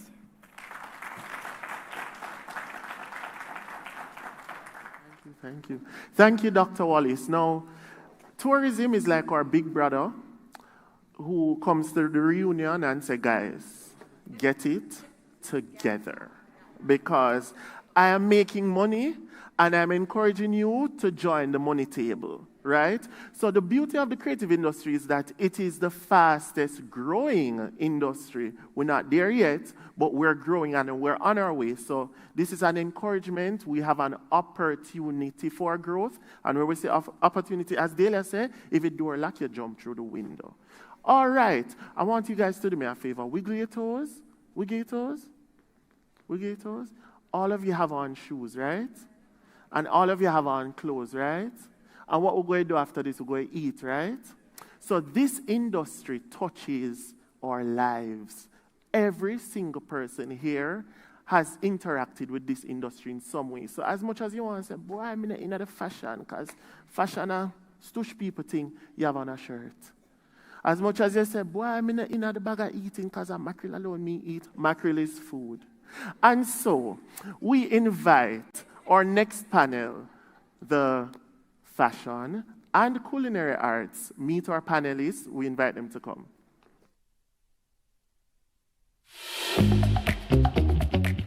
Taste is everything. It defines us. It reminds us who we are by stimulating our senses. How we appreciate colors, scents, textiles is an important part of our cultural and creative industries. These creatives are kings and queens of style, sense, and sensibility. Award-winning executive chef Brian Lumley ranks among Jamaica's best homegrown and trained culinarians. His trademark white jacket and black-rimmed frames defines a rich reserve of dedication and creativity. Chef Lumley is highly regarded amongst industry stakeholders and stands out for his humility, warmth, and an impeccable work ethic. A creative visionary at the tender age of 26, he became head chef behind what was one of Jamaica's most loved restaurants, 689 by Brian Lumley. Doing Jamaica proud, in 2013, the young prodigy earned the top individual prize of Caribbean Chef of the Year at the Taste of the Caribbean Regional Culinary Showcase. An award of this magnitude had not been won by a Jamaican chef since 1999. Traversing oceans, he took up stints in Doha, Qatar, and St. George's, Grenada, before returning to Kingston, Jamaica. Today, Chef Lumley leads a team of passionate chefs at the R Hotel Kingston, serving as their executive chef. Novia McDonald White is a conceptualizer, curator, coordinator extraordinaire, who is also Senior Associate Editor, Lifestyle and Social Content at the Jamaica Observer. Her initiatives move mountains in support of the cultural and creative industries. By virtue of the many initiatives afforded by the Jamaica Observer, creatives can work on the annual Jamaica Observer Table Talk Food Awards. In addition to a minimum of 6 scholarships, UTech hospitality students, a minimum of 40, are paid to work on the day of the awards. This affords networking opportunities as well as payment and credits towards their degree. Additionally, Fashion's Night Out, now TSO, is an opportunity for creatives from artists to artisans to sell their work and derive revenue. Design Week spotlights our interior designers, architects, upholsterers, plumbers, painters, electricians. Salou brings bartenders to the fore with their cocktail artistry. Page 2 is an opportunity for graphic designers to stretch their creative skills as they, along with the editorial team, relate the news of how we live. Carlton Brown is a Jamaican menswear fashion designer committed to evolving clothing solutions for the contemporary, global, savvy individual. Charged and inspired with the rich stimulus of his environment, his design DNA reinterprets the suit into a modern, relevant armor engineering pathway of success. Produced by a local team of 5 tailors, the suits expertly cut by Carlton underscores the bespoke service his clients have come to expect. Having shown collections internationally and in the Caribbean, his over 15 years in operation has had him serving clientele from the top of the government, professional, and entertainment worlds. A staple for many, inclusive of Usain Bolt, Asafa Powell, Agent Sasco, Beanie Man, Bounty Killer, amongst others, his deft hand continues to cut a path to global success. Haveli was founded in Kingston, Jamaica by Mina Robertson to foster connection to the divinity within and around us. A graduate of ESMOD ISEM Paris, former intern of Studio 189 in Accra, and board director of Jampro, Mina is inspired by the power of fashion as an agent for social change. Established in January 2020, Haveli has launched a feminine ready-to-wear line. Its more masculine line, fragrances and homeware capsule collections, as well as the Thickets Collective, a handcraft startup based in St. Anne focused on community development and female empowerment through creation. The brand expanded to a new retail location at 11 Devon Road in Kingston and operates an e-commerce website, myhaveli.com. The team at Haveli is currently made up of its founder, creative director, head of operations, director of digital media and sales associate, as well as a team of artisans, fabric dyers, printers, pattern cutters, seamstresses, and tailors in Jaipur, India. Donald Miranda is a bespoke luxury women's wear designer who has been professionally designing under the name Rednarim since 2014 and lecturing in fashion at the University of Technology, Jamaica since 2019. He's a recipient of the Prime Minister's Youth Award for Excellence in Arts and Culture and a Miss Jamaica World Golden Scissors awardee. His brand, Rednerim, has designed wardrobes for influential women such as Member of Parliament and the wife of the Prime Minister of Jamaica, the Most Honorable Juliet Holness, Olympian Shelly-Ann Fraser-Price, and Miss Universe second runner-up Davina Bennett. The label's unique selling points, the quality and customization options behind each product, as well as the client care experience are at the foundation of Rednerim's brand ethos and continue to add to its competitive edge. In 2020, Miranda became the first fashion designer from the Caribbean to receive a Chevening Award, a scholarship which allowed him to successfully pursue a Master of Arts in Fashion Business Management at the University of Westminster, London. His practical exposure to sustainability in London has also piqued his interest and currently bolsters his primary area of research, sustainability in Jamaican fashion. As brand Rednerim prepares for a fall 2022 return, Miranda is committed now more than ever to developing sustainable practices at the core of Rednerim's brand identity and culture, poised to impact the industry of Jamaican fashion in a robust, meaningful way. Our panelists. Panelists, welcome. I got goosebumps listening to that. I'm going to tell you the truth. Style, senses, and sensibility. Novia, have a seat. Welcome. Mina, Carlton, and Donald. Please, can I have a round of applause for them again? So this is the hot panel. Everybody hot. And I'm wearing Carlton Brown because I had to be hot. Now, panelists, I'm happy that we played the bios because I'm kind of going out of life story now. We hear the life story, that's great. We're talking practical, straightforward, honest advice. Novia, I know you love that. And so I will start with you, Novia, because our first interaction, you said to me, Rush, it is very important that we send the elevator down. Right? Which, for those who don't understand, it means that, for you to send the elevator down, where you have to be? Up. So when you send the elevator down, you're grooming, mentoring young talent. From your experience over the years, can I get one quality that you've seen in every single star mentee that you've had that these students can look at and say, okay, I'm going to try and work on that and have that quality? You have to be hungry. And when I say hungry, literally starving. And if you're not hungry, you will not succeed. It's as simple as that. Ishmael actually said it. You have to send the elevator back down, plus excellence is in the detail, meaning that every single day, the newspaper keeps you humble and it keeps you hungry too, because every single day you have to start from ground zero. Yes. Because today's news is used to wrap tomorrow's fish and chips. It's very simple, right? So every single day you are building, and you don't have the luxury of saying to your readers, dear reader, because of the challenges of COVID, there is no content this week. Today, right? But so Novia, in a space that some people would say is, some people, not me, Novia, I promise, not me. Some people say that print is dying. How do you stay innovative? How do you reinvent the wheel? How do you stay on top of things to ensure that you're fresh? Okay, you're hungry, but how do you ensure that you're being fed? Well, print has been dying for a long time. Thankfully, it's not dead yet.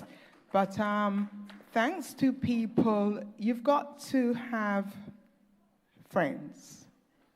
You don't just get out there by yourself. You've got to always have people who actually believe in you. So when things happen that are not expected, you've just got to go to bed, and you've got to think, and you've got to wake up, and whether you're calling Delano at phase 3 and saying to him, well, there's a picture of Oprah here, and she's surrounded by screens, and she's just speaking. Or if it's Anna Wintour, and Delana will say, okay, well, we don't have the 100 TV screens, Novia, but the one that Anna is doing, we can kind of work that one. And you've also got to have your team at work who believe in you as well. So I've always got to shout out Natalie Chin. You know, the madder the idea, the more eager she is to support. Right? But basically you must believe in yourself. You've got to have that knot in your stomach as well. Because if it fails, you know that you've got to pack your bags and leave very quickly. Wow, so failure is not an option, no? Failure can't be an option. It is not an option. It's not an option. Now, Mina, we're talking about being innovative. You launched your brand in 2020. And for those who don't know, spoiler alert, 2020 was a very rough year. Was it really? How did you manage that launch? And I know that you had to close and reopen.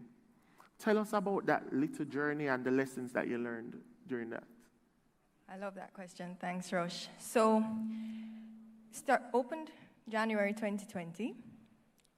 And at the time, I had just seen that we could open and sent out a blast on WhatsApp, sent it out to the community, one humble post on Instagram, and fortunately, as was said before, community came out, the sharing, the support was there, and within 3 days, we had sold out. And I'm in this momentum, and we're getting orders from all over the world. I'm so excited. I'm like, this is amazing. This is going to be great. Go back to India, work on product development, refine everything, place an order that met that momentum, right? So I'm now confident, investing heavy. I'm doubling down on my investment, and then we reopened. Because we had to close because we were sold out. We reopened March 4th, I think it was, and March 14th. Closed. That's it. Had to close. And I had just cleared, and customs is no joke, I had just cleared that order that I had gone back to India and worked so hard on. But the lesson, so I'm not going to candy coat it for anybody in this room. It was devastating that there was a feeling in my stomach I can't describe. But at the same time, this faith, I stayed calm, I stayed cool. I said, okay, this is happening. It's happening to everyone. I'm not special. This is global. Yes. And it's now the call, it's time for grace. It's time to look out for those who have invested in me and invested in my vision, because that's a big part of creative entrepreneurship, is that people are investing in their livelihoods in your vision, and you've made a promise to people that you have to keep. And so that was my first priority. I'm thinking that way, and it's something that has held, that business is about relationships. So it's maintaining that and making sure that at the end of the day, what matters, and holding on to that. Managing finances, I had to get very stringent, very careful, and we can get into another story about the reopening of the new store. But getting very critical about where every single dollar goes and how I'm going to get that return on investment. And then, most importantly, it taught me to trust my intuition, because when the pandemic hit, no one had the answers. You have these stalwarts in business, 40 years on, no one had ever seen anything like what had happened to us. So it made me have to just trust, I know what I'm going to do here. I'm going to have to follow my gut. I'm going to make the decisions. I'm going to take ownership for this. And that trust in my intuition has really helped the business grow. So far, I'm hearing, again, there's a golden thread, no pun intended, since we're all talking about fashion. You're fashionable, but there's a golden thread about that hunger and also the gut. So everything is here, right? And since we're talking about here, Brian, it's gut time. everybody knows that Jamaican people can cook. Everybody can cook. Everybody can cook. You have an auntie around the road, auntie a cook for your Christmas dinner. Yeah. You have a cook shop around the road. How do you distinguish between being a culinary professional and being someone who can cook? Is it the schooling? Is it the experience? And someone who is watching, how do they get that experience? Well, that's a very good question. But before I get into the question, as I look in the room and I hear him alluded to earlier, the students may not grasp the amount of gems, the players, the experts who are in this room. I think you're probably going to get it when you actually venture out to your thing and say, you see a name come across of who you need to contact to get into your field, and you're going to be remembering like, oh, I sat 2 tables across from him or her, you know what I mean, or the head of this industry was at the top table at the room. Like, you have no idea yet the heavyweights who are in this room right now. So, I mean, I'm honored to be a part of this, and shout out to the stakeholders and the organizers who put in this on. It is a necessary expo, and I just hope to see it grow bigger and bigger and bigger. With that being said, and that comes with a background of a lot of things in my creative journey, but we won't get into that. To your question, yes. So I grew up in the culinary field in 2 halves, right? I went through the traditional sense where I was trained at a culinary school, and I am from Kingston, so I'm from a place where a lot of caterers are, right, who necessarily didn't go the traditional route. So when I got to a place where I was smack middle of hotel chefs and home chefs, because I was taught by a home chef, you know, it doesn't take anything away from the home chef talent, right? Because I will tell you, there are things that the home chef can do that the hotel chef can't. And there are things that the hotel chef can do that the home chef can't. That's right. It doesn't mean one is necessarily better than the other. They're just placed in their respective areas, right?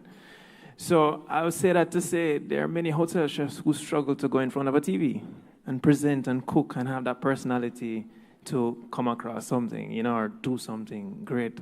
Or a hotel chef can't go into a 9-night and cook something for the rural people or local people, you know, man, I say, what that? The chicken too light, man. You need some browning and, you know, for cook and you call yourself a 5-star chef. Salt. You know what I mean? You need some salt, yeah. It's fresh. So I come across these stories and I say it's an excellent question because it's just where you apply. I've seen chefs come down, Roble and others who come and we pair dinners together. And he will look at me and say, bro, I don't know how you guys do this. Because in the States, you can go to one store and get everything you need. Yeah. In Jamaica, you get something up on Mega Mart, you go Price Mart, you go Fresh Approach, they're in 6 different places. There's not one place you can get everything you need to do a function that you have. So just the landscape and how to navigate it. I mean, I don't judge the different backgrounds of people who cook. Everybody feels that they can cook. I don't say anything. Yes. But when they realize the amount of work that goes into it, then you see the separation of the cooks versus the chefs. So again, it's the conversation about opportunities and opportunities for growth. Let us say that, for example, you're unable to pay the big fee and start at a culinary school. Perhaps you could intern with a chef or develop your skills or whatever, or use YouTube. But the point that Brian is making, which I have learned from also YouTube, which we'll talk about later, is just taking a route and figuring it out. And if you don't go the formal way, you can still learn. And if you go this way, you can still learn. Yes? Let me tie it up for you. And I heard other creatives alluded to it.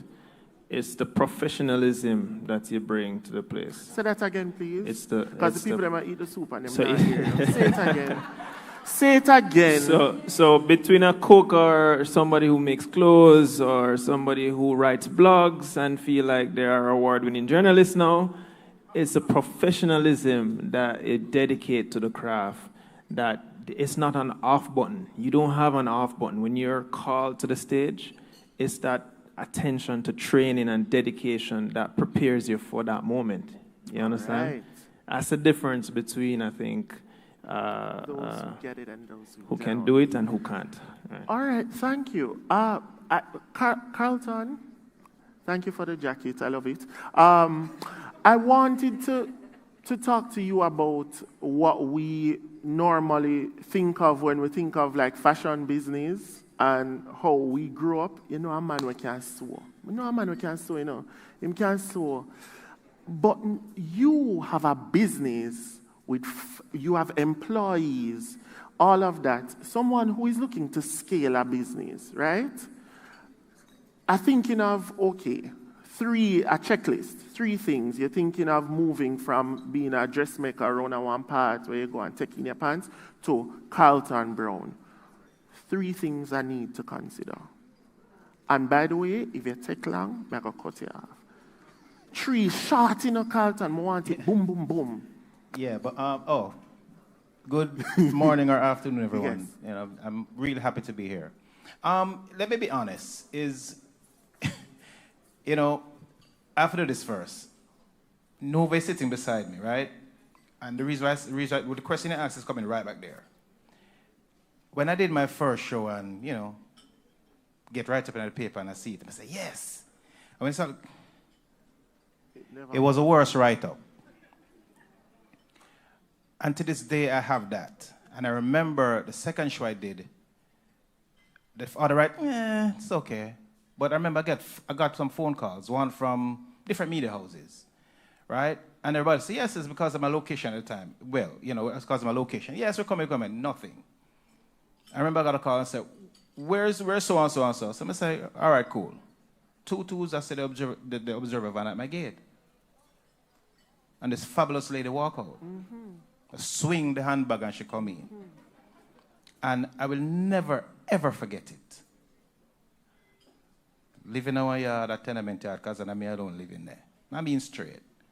And I remember this, I will never, ever forget it. And I remember Novia asked me for the work and I bring it out and she put it on the fence. Right? The wire and zinc up there, she put it up there. And when another tree, she catch it and she take the photo of them. And in her words, pardon me, Novia, she said, Carlton, you're going to be a star. Never forget it. And to this day, I can tell you, years after, myself, Kenny Linton, Georgia, and Nova McDonald White sits on a mission catwalk panel. You can't make up that story. And what that did for me was to tell me, you have to believe. All right, and that's the first thing. The question you ask, it comes right back. You have to believe in you and you have to believe in your product. Right? I remember growing up in, maybe some of you know, but you're going to know now, I grew up in foster care. And growing up in foster care is that there's a machine there, and that's where it really started for me. And just by being there, the machine was there, and I remember the lady, you know, we call her mommy. You want to learn to sew? I said, yes, ma'am, ready. I string needle for about 3 years. To the point when we have, you have sports, they have needle and thread, egg and spoon. I win every needle and thread race. Right. Everyone I win. Right? And what that was doing for me at the time was practice. Practice. I mean, I reached the point where I have to use glasses now, but at the time, we just have string needle. I broke all records. String needle, walk, come back, and I'm still not string it yet. But the lesson for me there, just growing up in that, is what was there, I had to work with it. What it did for me is that I had to believe. Apart from believing, you can love it, but you can fall out of it. And it goes in life and relationships and everything. But if you have that passion, Carlton, people are drinking the fruit punch. Say that part there again. Say that part again for me. You can love it, but Yeah, man, you can like something and you like it no more. You can love it, you can fall out of love with it. But once you have that passion for it, it never leaves. And she spoke about gut feeling. And you believe in your gut. It's no joke. It's just like when a mother picnic, she used a picnic, that's the first thing she do this. Because I right that you would come from. You know what I mean? So I remember even talking to some of the mission catwalk, contestants sometimes, and I'm seeing I've go to the Heart, I go to Edna sometimes, and there's reason students and thing. And a lot of these guys, you students, and not only kids, but big man and bigger man on the whole, them say, so I go get up and sew tomorrow. And this is the mistake a lot of you make, and I'm being honest. The minute you see something on TV or in the paper, you reach. Yes. You don't start yet. Oh my God, I was on Smile Jamaica. That's it. I've Daily, seen I'ma it. make it. And I remember. It's true. My professor, Andrew Amroop in London on Savile Row, and even Nova said it to me years ago. She said, it doesn't matter what you do. And he said it, and I like, everything just come back. Because I heard this thing in Jamaica, and I hear the same thing in London. Right? It has to photograph well. Because seeing it on the runway is one, but when you see it up close is another. And that's a lot of these guys don't get. I remember when I went to Hart. I just went to Hart because of, you have to get the papers and stuff. I went there. And even when I was at Hart, it's like, when it started, it was 51 students. And this is where like, love, and passions come from. There were 51 students. As the course go on, it dropped to 31. That 51, I was the only one boy. We dropped to 31, I was still the only one boy. Because what you find is a lot of people start, and as the journey go along, them just, fatigue, and them fade, and them fade. But a lot of people don't have that drive and that passion to say, yes, I will do it. You know what I mean? There are many times the heat lick Brian in the kitchen. Where am I going to run out? Wipe him, sweat, and continue. Correct? That's how it works. So, and at the end of the day, when that course was finished at Hart, I was the only one boy collecting all those awards. And to this day, half of who the persons I see from then till now, they're not doing it. Because the story is that talent is not enough. It's not enough. Because we're talking about scaling, we're talking about business, and we're talking about how you can make money from this. You can sow, yes, but and another thing I find is that a lot of people say, yes, I can sew, they're designers, but they have other people doing the work. But what I realized is that the minute those persons who don't have COVID, who are running belly, who can't foot now work and don't come in, guess what happens? It stops. Because you, the name and the face, can't do it. And it stops right there.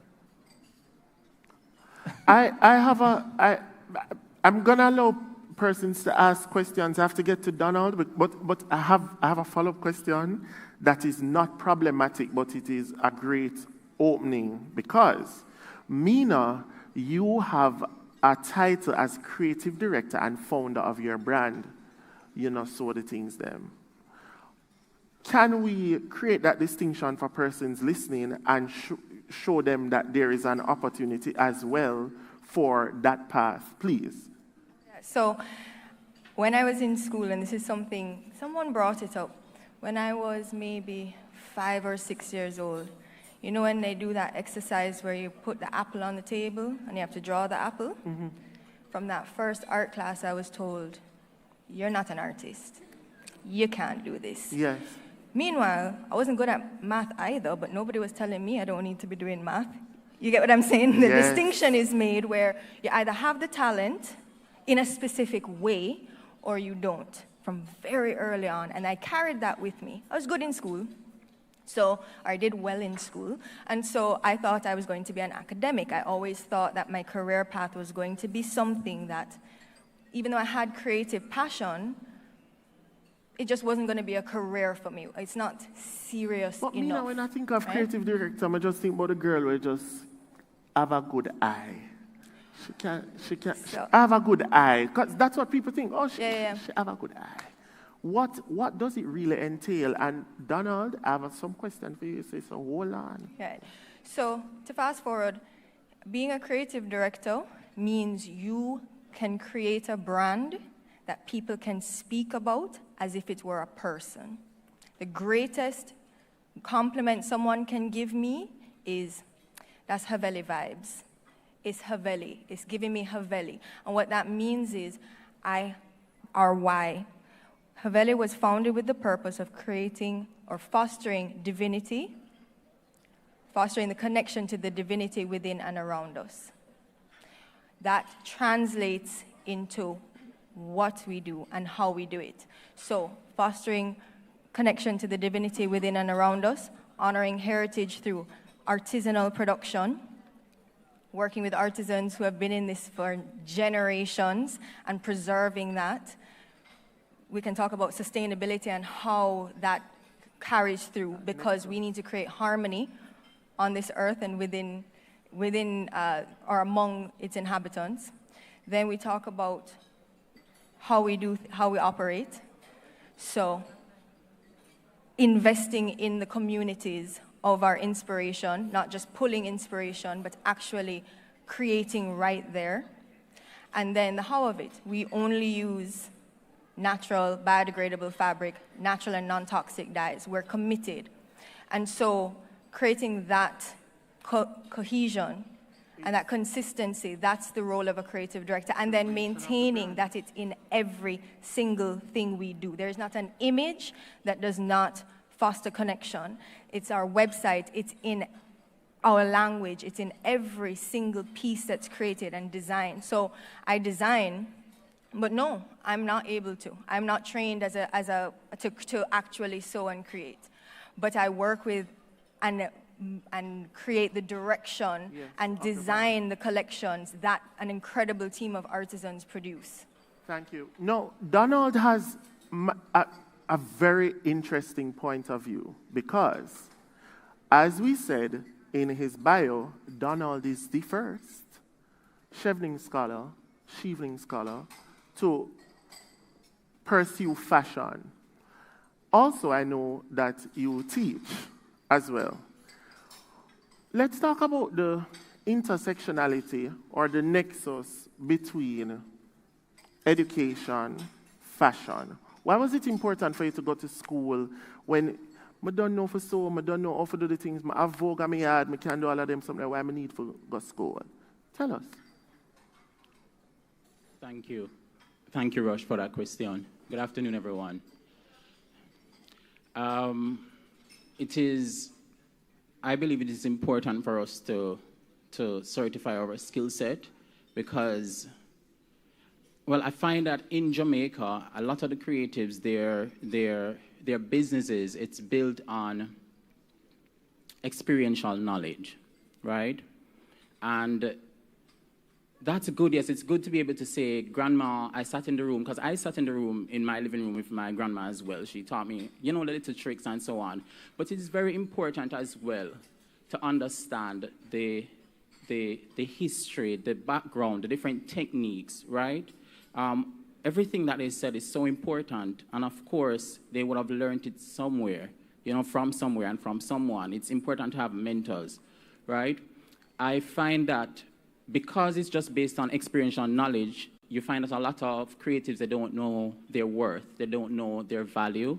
And when you're able to differentiate certain things within the field, like when you're able to know that, all right, this here, you have your fashion journalists, you have your journalists, you have your editors, you have your stitchers, your creative directors, right? It's important to know the difference. You need to really know the difference, because you can't run a business, right, without knowing the ins and outs, like, of being an entrepreneur, right? So it's not just about getting up and sewing and so on. And it's also important because at that time, when you'll then be able to add value to your product, you'll be able to add value to your business. It's not just coming from just, okay, the living room, but it's coming from, okay, I studied this and that, and I did this, and I was trained to do so I know what I'm doing, and I know why I'm charging this amount for this product, right? When we speak about value and charging what you're supposed to charge, right? So it is important, I believe, to go to school and get the necessary certified skill set. I have a follow-up question before we pull questions from the audience. Donald, what is the biggest misconception, or one of the biggest misconceptions you've noticed from your students who come to you at UTech? So them come and them say, yes, sir, me I got on fashion designer, whatever. What do you think people misunderstand about the industry and the brand? It's all fun and games. As Carlton said, just like myself, I have a similar story. When I started, I was very intimidated, being the only guy in the classroom, and they don't know this, so they're finding out now. But I felt alone, but thankfully I had supportive family and friends. I wanted to give up actually in first year at UTech, right? Because prior to UTech, I had no sewing skills. However, family, again, they were very encouraging, and they said, you know, no, it's good to have a skill. You don't want to give this up. Push on, right? The drive, we heard some buzzwords earlier, buzzwords like relationships, right? Passion, drive, sustainability. It's knowing what you want. When we started out, just like you, Carlton, it was 20-something of us in the class. And when it was time to graduate, it was only 5 of us. You know, drop like fly. You know, every year you'd see just less and less students, you know. So it's the passion, it's the drive, they think it's fun and games, and it's not. You have to want it, you have to be hungry, you have to be starving, like Novia said. Thank you. You're welcome. Food, fashion. Of course, there's that misconception because you see the person, I think Terry said it initially, you see the person at the end. Yes. You don't see the person at the beginning. So you don't understand whether it's, I always use this example. You know, you have the President of the United States visiting Jamaica, who happens to be a popular president around the world, but he doesn't understand why he's on stage and a Brian Lumley would get a bigger forward than him. I think to this day he's still shocked. But you don't just wake up and become Brian, right? I think we met Brian at the Observer when he was 12 and a half, right? And he's been through a lot. It's a lot. It's, you know, it's ups, it's down. It's, as Donald said, you have to be sometimes the only one standing, right? Because people are dropping as flies, but you've got to want it. It's not something that happens overnight. I always preach that excellence is in the detail. It's in the detail. You've always got to start again and look and learn, invest in yourself once more, and then give the world the more, right? You don't have to worry about what you do, Donald, about pricing, because you know you can't price yourself outside of the market. That's the reality, right? And especially because it has taken ages for us to even respect. I can tell you, I sit where I sit. It has taken years, for people to understand what it is that you do. Yes. You know, what is it that you bring to the table? So it is. Guys, I don't think you guys understand that you cannot go down to Observer and go to the gate and say, "Can I talk to Novia, please?" Yes, you can, but will you get an answer? No, but you cannot pay. You cannot pay for this advice. And so I'm going to allow you to ask questions. I'm going to take a few questions. Oh, we have a hand. I feel like I'm at an auction. We have a hand, and where is my microphone? Come on, Vanna White. Vanna, you have to walk faster. Come on. Yes. So we have questions from the audience, and again, panelists, thank you so much. Remember, we want to give practical advice. And yes, the word is hungry. The other word is gut. Yes. What else is the other word, Brian? Passion.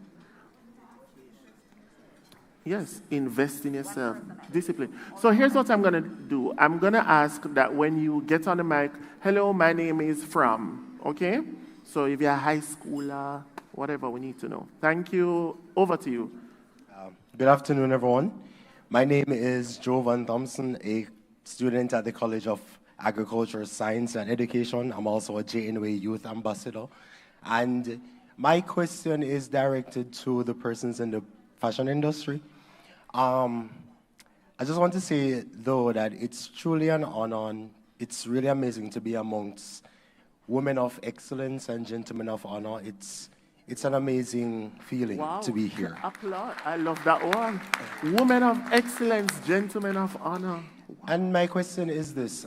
For persons who are living in like rural areas, there are so many persons who don't have access to the resources. And for example, myself, I remember when I was in high school, I was like, yo, I want to be a fashion designer. I was like, I'm going to bring back Jamaica's textile industry. I want to go and win Mission Catwalk. But then you realize that when you're there, certain resources aren't being exposed to you, and your persons are coming to you and saying, okay, you need to be more practical. You need to find something more lucrative. You need to think about an actual career. And so it is more of a traditional careers that are being pushed in schools. What is your advice for persons who are struggling? So, like for myself, I had to change, and say, let me study environmental science because I'm good at the sciences, instead of doing fashion designing. Because, as I said, persons are like, it's not an actual career, or it's something that's going to be hard to make it in because it's competitive. What is your advice for persons who are struggling in that area? And what is it that we can do as a country to kind of change the dynamic as we see careers moving ahead? So before we have the answer, I would love if we change the narrative from in the room about the viability of these industries. That's why we have this panel. Look on the panel. All of these people are making money off their careers. None of them up here are broke. So, well, you're struggling? Oh my God, Carlton, I didn't know. But we're changing the narrative around creatives, right? So, yes, we understand where you're coming from, but we're going to change that narrative. That's number one. Number two, I would want to frame the question in terms of the rural part and the part about accessibility, because the Jamaica part is a bigger conversation to have. So, who wants to? Oh, Brian says it was directed to them, but he has lived it, so he wants to also answer. Yes. So, to answer your question, young man, for me, I went to, and let me just say, I went to Jamaica College. There's nothing culinary about Jamaica College. I went to an all-boys school. It is the mecca of macho, and it has one set traditional careers headed towards that. It's a mecca of excellence. So when I was this little pleb in third form, choosing subjects, knowing that I wanted to be a chef, everybody looked at me weird, like, what do you mean a chef? You want to be a cook boy, a canteen? It's just like their minds were so set on one particular output for you. So everybody started to tell me, what my future would be. And I saw a very different picture. Now, you talk about access to resources. I know I have a baby face, but this was 20 years ago. When I was in high school, well, 25 years ago in third form, right? And when you look at what I would choose to do and the resources I had access to me, it was either two places, UTech or Heart. And I did my research, and you said country. I had to go to country to get the right training. Kingston wouldn't give me that, you know what I mean? And when I made that decision to go, that was what I thought in my mind was the best resource. Now, I passed all my subjects qualified to go to UE or UTech, but I chose to go to Heart, you know what I mean? Because I found that that was the best practical solution for me and my career decision, and I haven't looked back since. I mean, when I was, there's so many stories I can come from, but I don't want to go into it. But that's where I met Novia. Novia, as Carlton said, came down in the ghetto and the trenches, putting up the thing. Novia was there when I won my first competition. Big upset. This 21-year-old kid won Taste of Jamaica for the whole island. You know what I mean? Going up against executive chefs all over the place, and I won that competition. You know, that was my first article in The Observer. Big spread. You know, would I now say a reach? No. Novia and people like Dennis McIntosh kept me humble. This is just the beginning. You know what I mean? You have to now prove to people that this wasn't a buck-ups. A fluke. I'm being given the wrap-up, right? But, you know, I'm going to go against a joke. Mina, 30 seconds, and I give Carlton 30 seconds. I'll pay for it. It's fine. It is an incredible time to be doing what we're doing.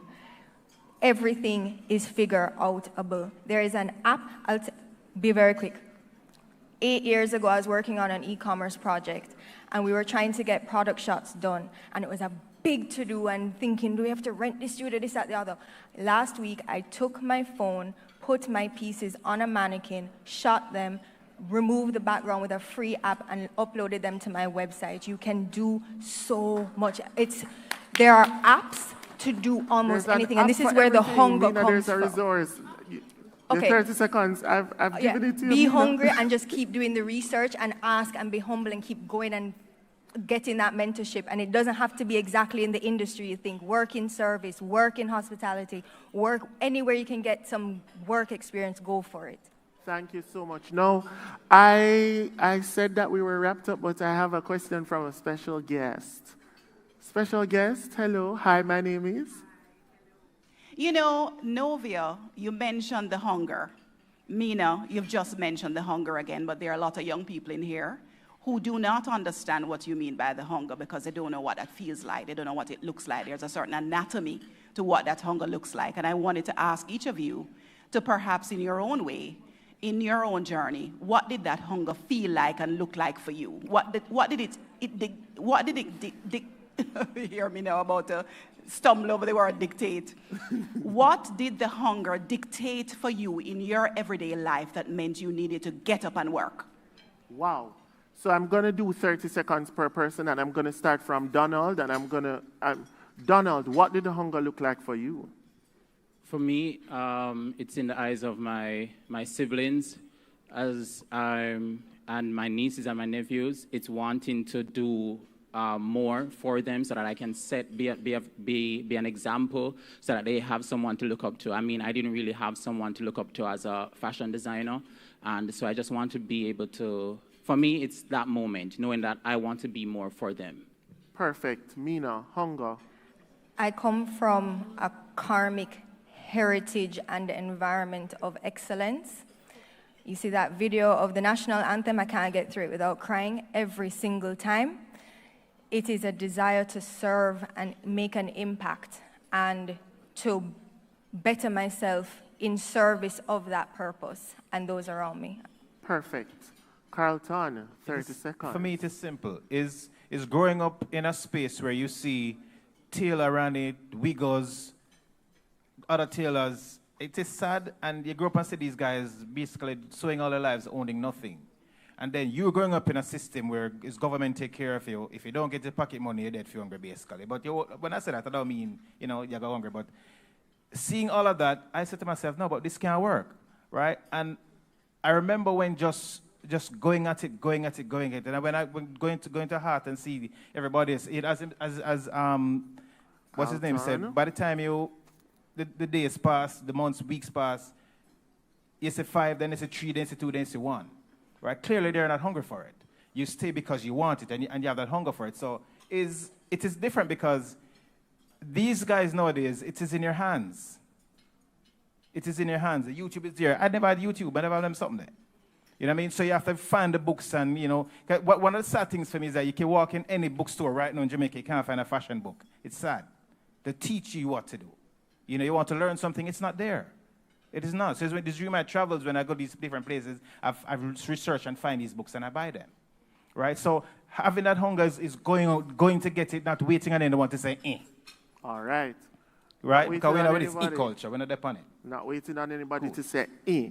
Novia, your time, 30 seconds. I'll give you 45. For me, it was, I just wanted to prove that lifestyle wasn't frou-frou and that there were big bucks associated with lifestyle, that you didn't just have a desk where you just put out prettiness, that the prettiness could actually generate revenue.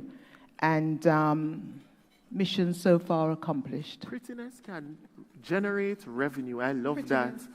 Brian, very 30 quickly, seconds. for me, you have this motivational speaker called Eric Thomas. I don't know how many people know him, but he talked about a story about the guru, and the guru, this kid asking the guru, what can I do to succeed? And he said, I'm going to teach you how to swim. And he came out to the water, and the guy, I said, all right, come a little deeper. And I said, yo, I can't really swim now. You're teaching me. How are you going to teach me? I said, come a little deeper. And he come a little deeper until he fell down underneath it. And, you know, if many of you live on the North Coast, most people can't swim. I don't know why. He's so close to the water. But he's flapping around, trying to get up for air, and he's just struggling to come up. And when the guy came up, and the guru pulled him up, he said, you see the moment that you're struggling for air and you want to breathe? He said, until you want it as bad as you want to breathe. Wow. That's when you're going to be successful. Wow, wow, wow. Guys, I think we had a very good conversation. Thank you so much for being practical, for being straightforward, for being honest. And I look forward to having these conversations sometime again in the future. Guys, scan the QR code because many of the panelists are in the digital magazine. You can get to work with them, call them, text them, WhatsApp them, maybe, not Novia, send an Instagram message perhaps.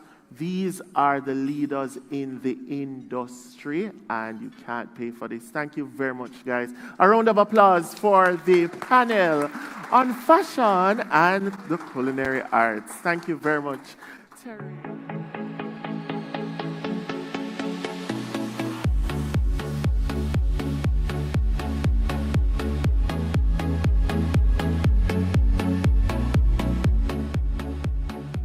Can I get another round of applause for my... You did a great job, Boo. I did. No, I'm so inspired, especially by Havali, because I can't even sew a button, but then I realized that I can still be at the head, even though I can't really do the finer details. Thank you so very much to all of our panelists who've been a part of the first presentation as well as the second. Now, the person I'm about to introduce to you is a wearer of many hats. She's the Jill of all trades, and she's the master of all. Attorney at law, founder, artistic creative director of Play for the Arts, principal dancer, if you do not know, in the NDTC. Her form is impeccable.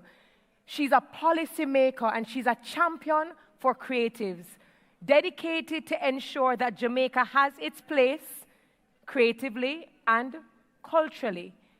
We would love to invite to the stage at this time the National Director of Jamaica Creative. Please put your hands together for Marissa Benin.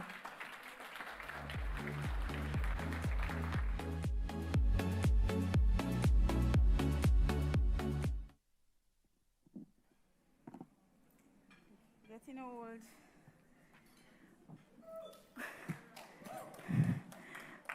Good afternoon, everyone. I was telling Rushcam and Terry last night that it would have been easier to dance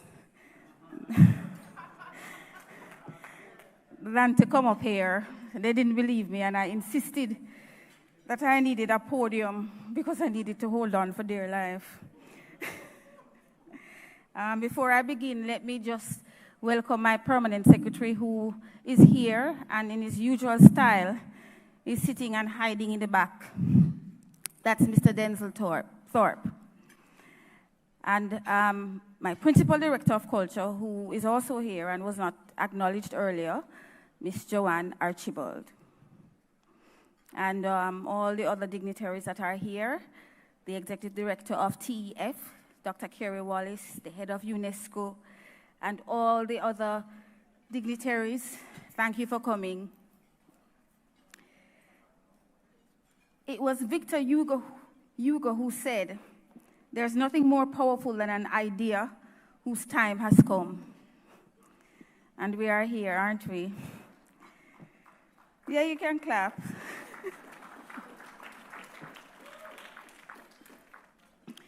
This is all I really need to say because by virtue of the fact that you are all here this afternoon from this morning, and I know you are in agreement with me, I may be preaching to the choir, to the saved rather, but I must say that this inaugural Creative Career Expo, done in this format, is long overdue. We need to be talking to each other as creatives and as aspiring creatives, talking to young creatives, talking to business-minded individuals, and talking to our nation with one powerful voice. This is the orange economy in action, and we are all players. Today, I am playing my part, my small part, being led and encouraged by the Honorable Minister Grange as a convener of the event, and I hope to be a chief driver of many more of these conversations and the actions they inspire. I am a woman of action, and I believe strongly in concerted action, led by people who have done stuff that works and resonates. I also believe in mentorship and the passing of the baton to young minds who have interest and capacity. So that's why we are all here. And it is not time to hear from me, so I just want to say thank you. And there are a few persons who I know I can't ring their phones for maybe another month because it's been so rough the last 2 weeks. The lad of Forbes from phase 3, Christian from phase 3. I'm sure I cannot call Christian's phone for another 2 weeks. Catherine from Mystique. I don't know if she's not Grace under fire, because as much as I get rattled, I've never heard her lose it. She's, yes, Marissa, everything will be okay. Her tone has never changed. And I thank Mr. Valanthorpe, who continues to add flesh to the dry bones of my ideas. And Mr. Roger Hines, my partner who is here, who has to labor through listening the ideas. Oh, you know, I think that's so and so and so. Yes, I think that's a great idea. He's never going to say, don't try it. Michael Holgate, who, boy, there's never a time that I have called, Michael, I need so and so, and I need it tomorrow by 12 o'clock. It's done. And all the presenters, I don't know if you understand, I'm not sure I've ever seen any panel with all of them together. If I'm wrong, let me know. The truth is, whatever you do in life, you always have somebody, you have to have somebody that you can call, and it cannot be Ghostbusters. You have to have somebody that you can call. You have to make those connections. It cannot be a fragmented existence all the time. Also, Clement. I met Clement a few years ago when he came to audition for The Lion King. And, you know, the conversations, you know, were just very engaging. And you know, you come up with these ideas and I'm thinking, how can it be fierce? How, you know, what can I add? You know, maybe this person, maybe that person, you know, and I want somebody that, you know, is foreign, but there's a connection here. And you heard me scream when he mentioned David Blake. David Blake is my best friend from I was about 12 years old. And when I lived in London and he's in The Lion King, I usually watch it every Saturday morning from the lighting box sometimes, and it never got old. So I know how important The Lion King is to Jamaicans because it has created careers and a lifestyle for so many Jamaicans, and they continue to do it. So I know that Clement has a little surprise because, as you know, this is not a one-off thing. The internships, the partnerships, all of the presenters, and there are other persons who are not presenters. You will hear from me, Corporate Jamaica. We're handing over 60 paid internships for Jamaica 60.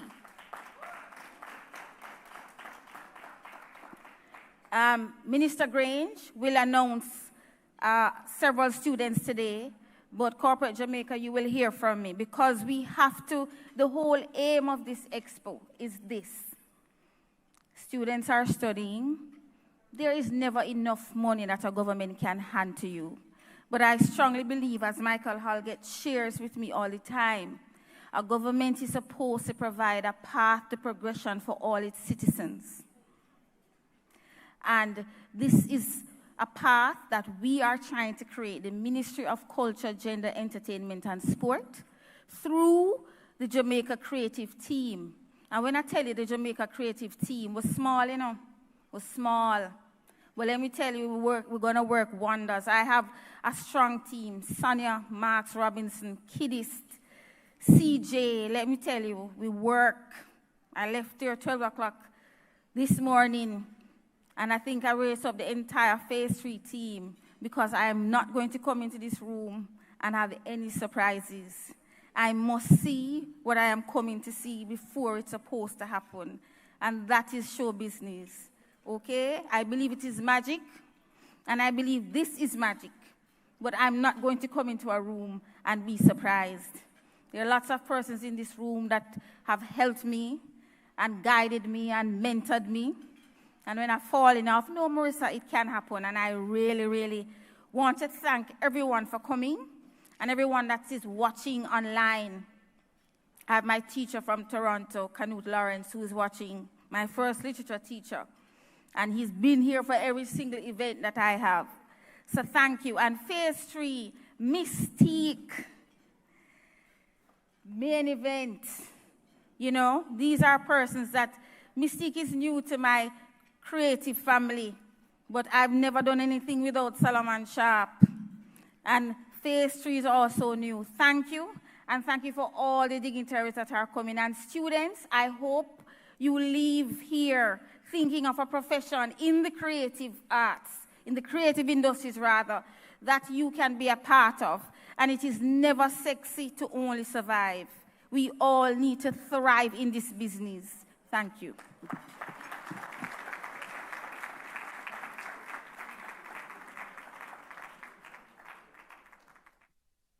Okay, so I'm gonna need you guys, I need for you guys to do a much better job. Did you hear when Marissa Benin said that there'll be 60 what's the word?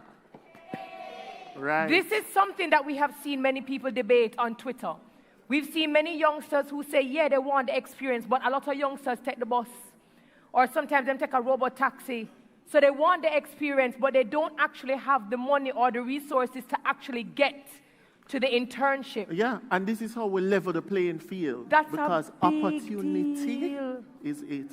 Terry, when Marissa called me, Marissa said, Rush, I'm going to keep an expo. And I said, Marissa, why keeping an expo? Marissa said, because I want people to realize that creative can make money. Absolutely. And that creatives can thrive, not just survive. And so it's amazing to me that in an industry that we say, oh, you know, it not have no buzz, whatever, that people can go, get the experience, earn, and build up their catalog. No, congratulations. Yes. Like, congratulations to Jamaica Creative. My first job, they paid me $2,000 a week. Wow. Wow. Jamaican. Wow. Wow.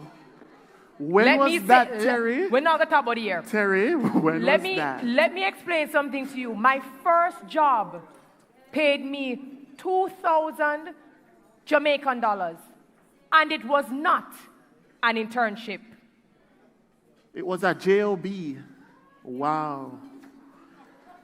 But let me explain something to you, and it is a common thread that all of the panelists said earlier. Sometimes you're going to get your degree, you're going to get your master's, you're going to do all of those things, and you're still not going to get the big money, or the big job, or the big title, or the big office. No matter how talented you are, sometimes you are going to start on that 2,000 Jamaican dollars. Now you have a choice. You have a choice. You can either go into the people in place and say, well, I'm only paying me $2,000, so I'm not even going to stay, I'm not even going to try. Them can't even pay me. Them can't or pay me from yourself. You take the 2,000 Jamaican dollars and you show them why you deserve to be paid more. You show them why you deserve to be moved from an intern position to a full-time position. And so even that job, when I was leaving, they now looked at me, Rush, and they said, we would love to offer you more because we saw what you are capable of doing. So your excellence has to be unconditional. So congratulations again to Jamaica Creative. What does this mean, Terry? That means I feel good, man. I feel good. How is the food? You know The who food I is heard nice? came? I heard that Monroe is here. From Monroe College? Monroe College, are you here? Where are the... No, Monroe is, we have to hear you. Monroe College, are you here? What was that? What was that? What was that?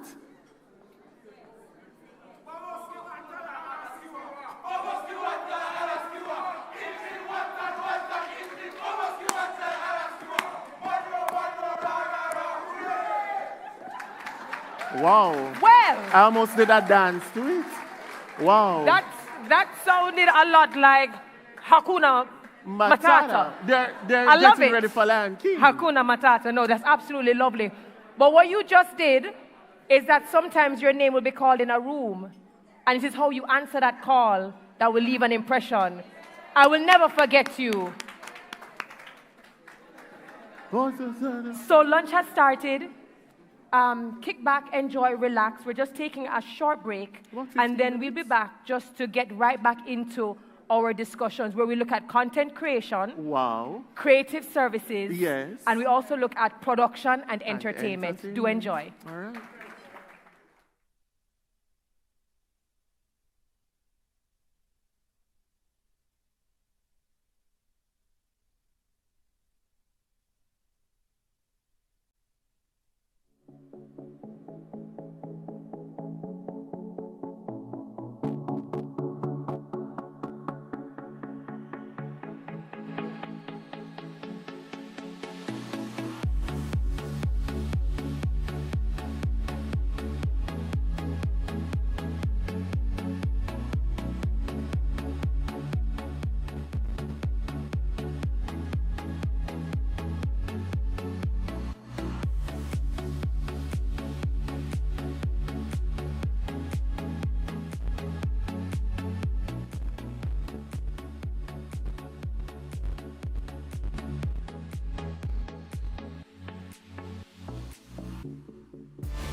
Moments are once in a lifetime.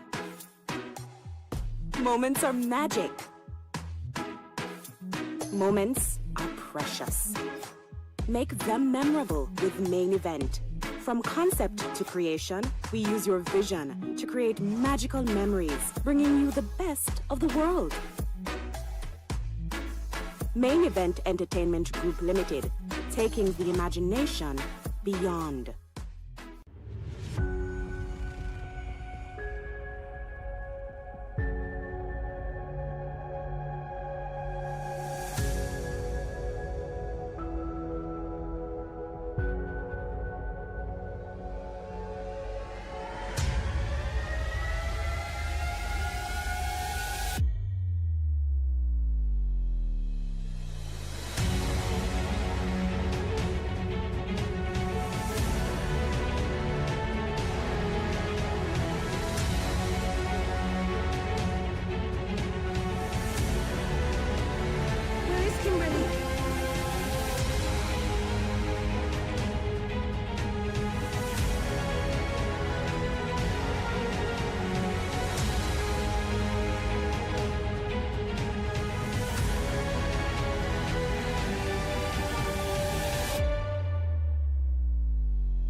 Hi, I'm Olivia Babs-Grange, Minister of Culture, Gender, Entertainment and Sport.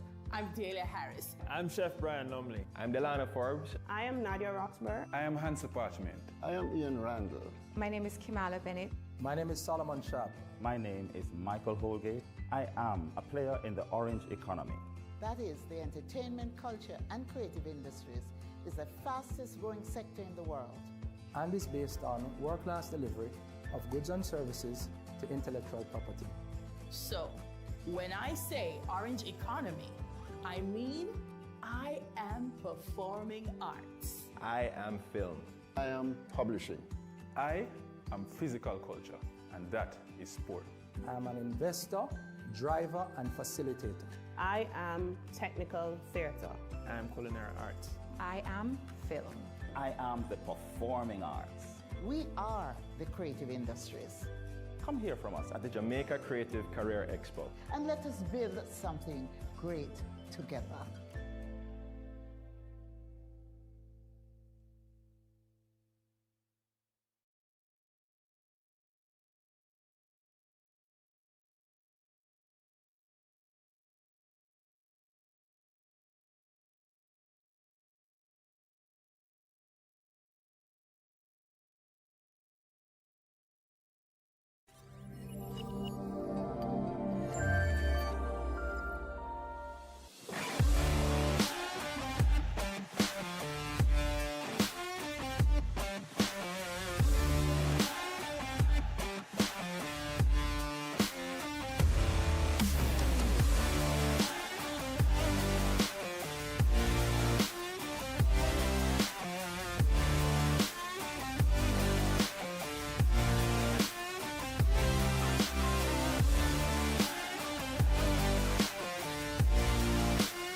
Moments are once in a lifetime.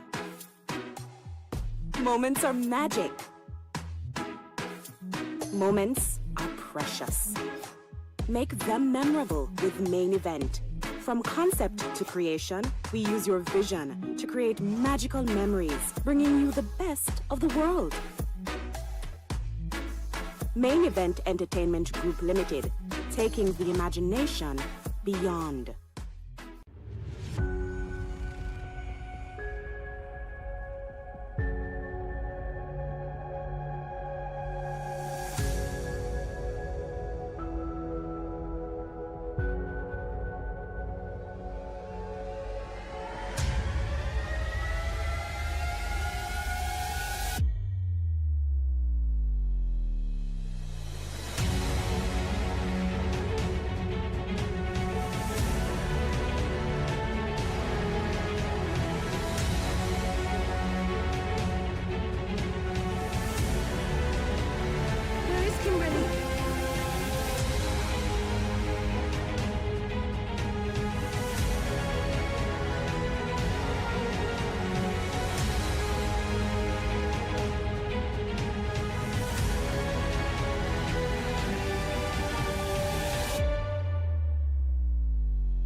Hi, I'm Olivia Babs-Grange, Minister of Culture, Gender, Entertainment and Sport. I'm Delia Harris. I'm Chef Brian Lumley. I'm Delana Forbes. I am Nadia Roxburgh. I am Hansel Parchment. I am Ian Randall. My name is Kimala Bennett. My name is Solomon Sharp. My name is Michael Holgate. I am a player in the orange economy. That is, the entertainment, culture, and creative industries is the fastest growing sector in the world. And is based on world-class delivery of goods and services to intellectual property. So, when I say orange economy, I mean I am performing arts. I am film. I am publishing. I am physical culture, and that is sport. I am an investor, driver, and facilitator. I am technical theatre. I am culinary arts. I am film. I am the performing arts. We are the creative industries. Come hear from us at the Jamaica Creative Career Expo. And let us build something great together.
Ladies and gentlemen, we're about to resume.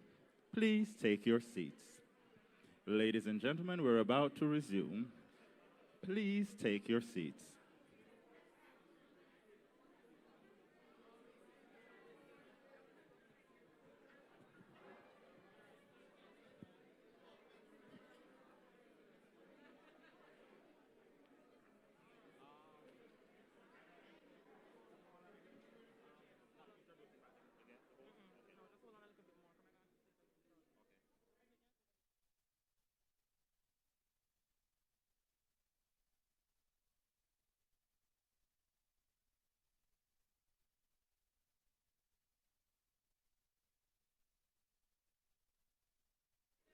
Hello.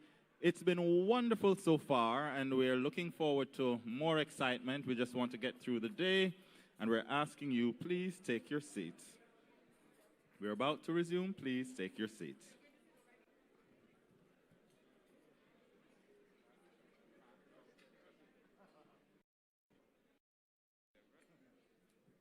We know Terry Correll is awesome, but please take your seats.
All right. All right. All right, we invite everyone. Don't worry, Delia, you get a free pass. You're VIPs, please. At this time, we invite all of you. I know that we took a break. I met a few of you from some schools.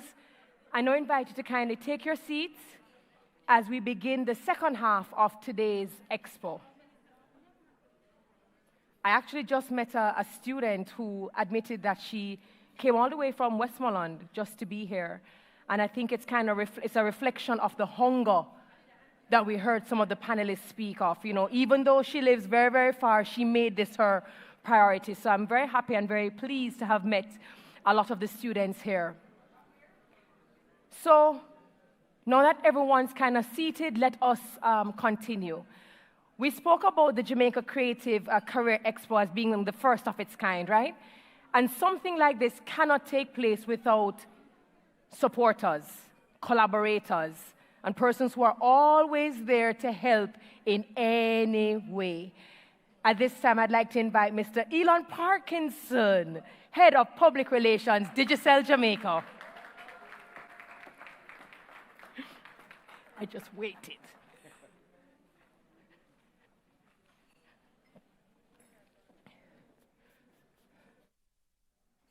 Hi, good afternoon, everyone. It's never easy to command the attention of an audience immediately after lunch, but I will insist upon it. So beg you pay me some attention. The association between Digicel and our creatives dates back a far way. Indeed, we're going to be 21 in April of this year.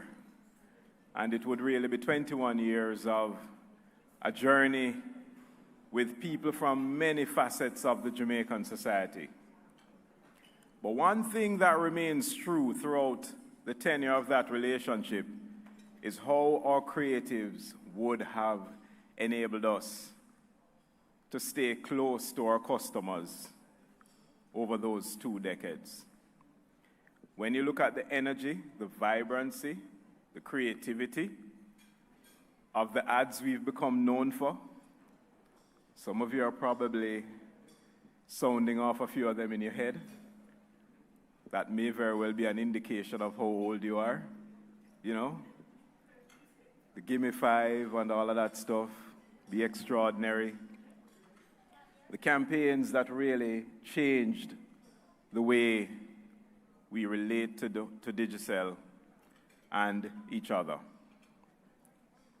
That's the power of Jamaica's creative industry and how it has enabled organizations like ours to strengthen our partnerships with our stakeholders and our communities and our customers. And now we've burst into the digital age. Everybody's talking about the fourth industrial revolution powered by technology. We've morphed into becoming the region's first digital operator. We launched in October 2020. And what does Digicel as a digital operator mean for our creative industries? It means that we are providing that digital engine that's going to take your creativity to newer and farther places. It means that we've invested in an elaborate network, not only of fiber to the home technology, but certainly superfast LTE mobile data that will take that content far and wide.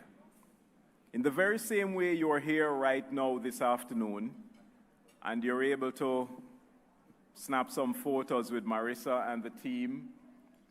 I saw a lot of you rushing to get photos with Rush and Terry Carell.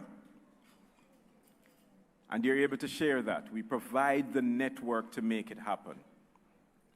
We also provide the network for the next round of innovation that our creatives are going to come with. And that is why we're here. That is why we continue to invest.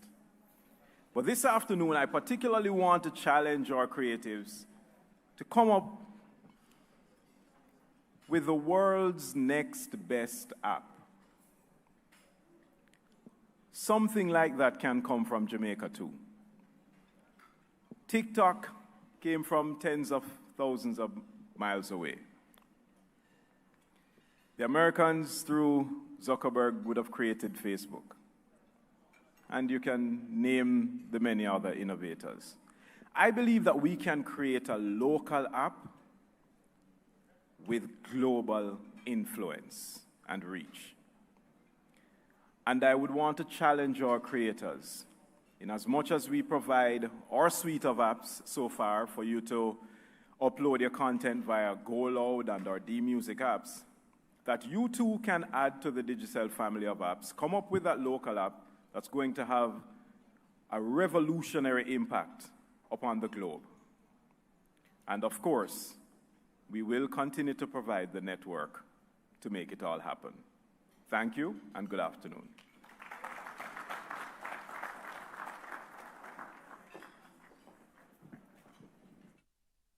Thank you so very much, Elon. Why Rush? La la la la, la la la la la. Why Rush? La la la la la la. So this is where the creative part comes in, because you see, when you are multidimensional and multifaceted, what happens is that, you know, one moment you are the host, but then the next moment you will appear as a panelist. Yes. And therefore, Rush said, my darling, you didn't really expect me to wear the same outfit. I can't wear the same outfit, but I must say I am wearing Jamaican-made Haveli from Mina. Very nice. So Yeah. he's just making sure that when he's photographed as the host, his caption will be different. While at the very same event, he will be captioned